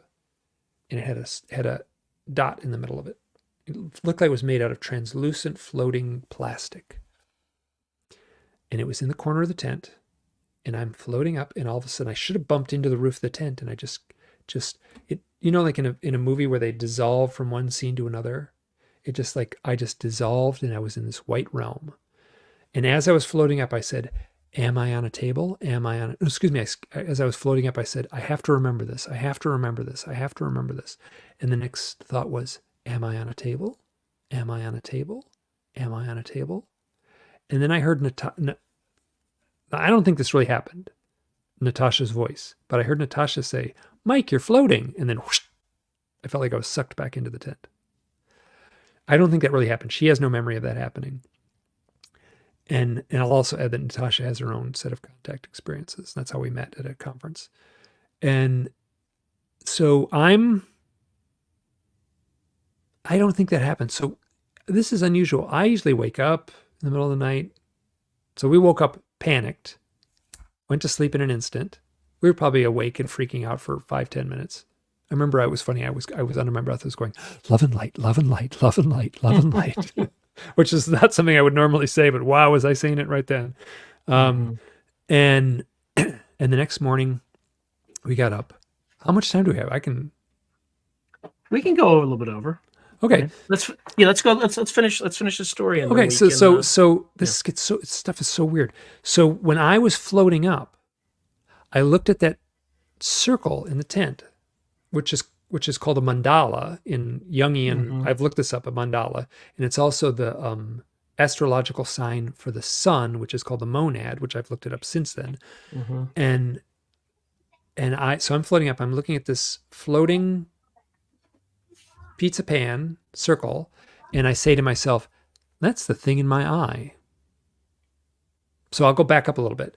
Earlier in 2009, I was diagnosed, this is the spring of 2010, in the fall of 2009, I was diagnosed with a cataract in my right eye. I was getting just a little bit of like, it's lesser now, but I was just getting, while driving at night, I was getting a halo around things, and there was something, it was weird. There was like this halo that was at night. And so I went to the doctor, and he looked and said, oh, that's a cataract. You got a little cataract. You got a picture of it, and he gave me the picture. So I put in the blog post, you can see a picture of this cataract in my eye. It doesn't look like anything. It looks like a little blob of nothing.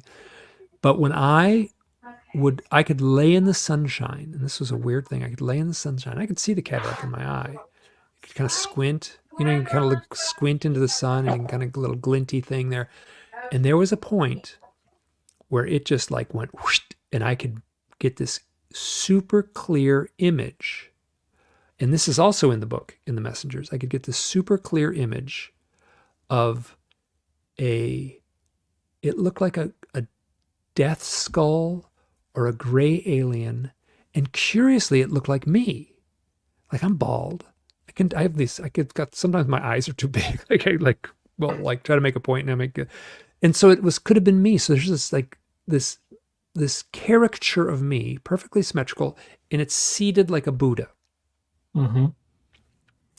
And that was in my eye. It since went away, never came back, but I could look at it. I remember I had to draw it. I drew it for for the book, I would lay on the floor in my living room and I'd squint into the sun and I would sit up and I'd draw. And I'd lay down and I'd squint and I'd draw. So I feel like I captured it pretty accurately in the book. Now, that was a blog post. So I'm floating up and I look at this. Doesn't look like it. It looked like a circle with a dot in the middle of it. And I said, that's the thing in my eye.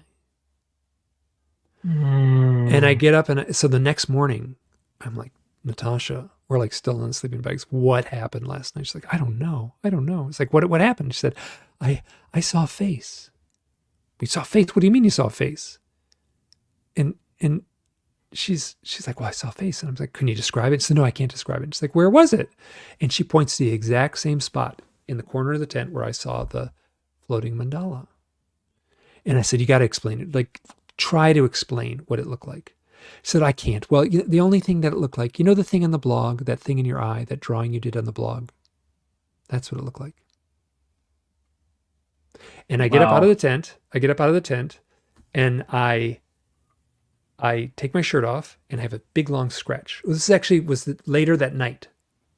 I didn't notice until later. I had a big scratch that went from my left shoulder to my belly button. And it was a scratch. We were out in the desert and I was like, did I get scratched by a cactus or some thorny bush or something like that? It looked like a single cat claw or a single rose thorn just scratched across my body. But when you looked very closely at it, it was a line of little fluid-filled blisters, like less than a millimeter each blister. And they were all in a row. And it was really weird. And then it just washed off in the shower a couple days later. Right after it washed off, Natasha and I were both like, why didn't we take a picture? We should have taken a picture. And both of us, she's a UFO investigator and was a UFO, like, I don't know, how dumb could I be not to take a picture when neither of us even thought about it until after it was gone. So we left that spot. We went to a spot and we went to the Canyon de Chelly, which is on the Navajo reservation. And Natasha and I had a sweat lodge experience with, he wasn't a shaman, but he was an elder in the tribe. And he ran a sweat lodge. And we went and had a sweat lodge there. It was so powerful. It was so beautiful. The theme of the sweat lodge experience was to surrender. You're basically surrendering to the heat. And so it's just surrender. So this story begins with a guy saying, you can't leave town or you'll die. And then we have this crazy experience with like the irrational fear and the floating mandala in the tent. And then it ends with a symbolic, metaphoric death and rebirth experience, right? You enter the sweat lodge to die. You die to the heat. And then you are reborn when you exit the sweat lodge. So a metaphoric death and rebirth experience, all centered around this experience in the tent. There's no UFO in the story. I walked around that tent. Let me look. I was looking for a burn mark in the yard, in the grass, where a UFO would have landed. There was nothing. So there was a long story that was triggered by your one-line irrational fear.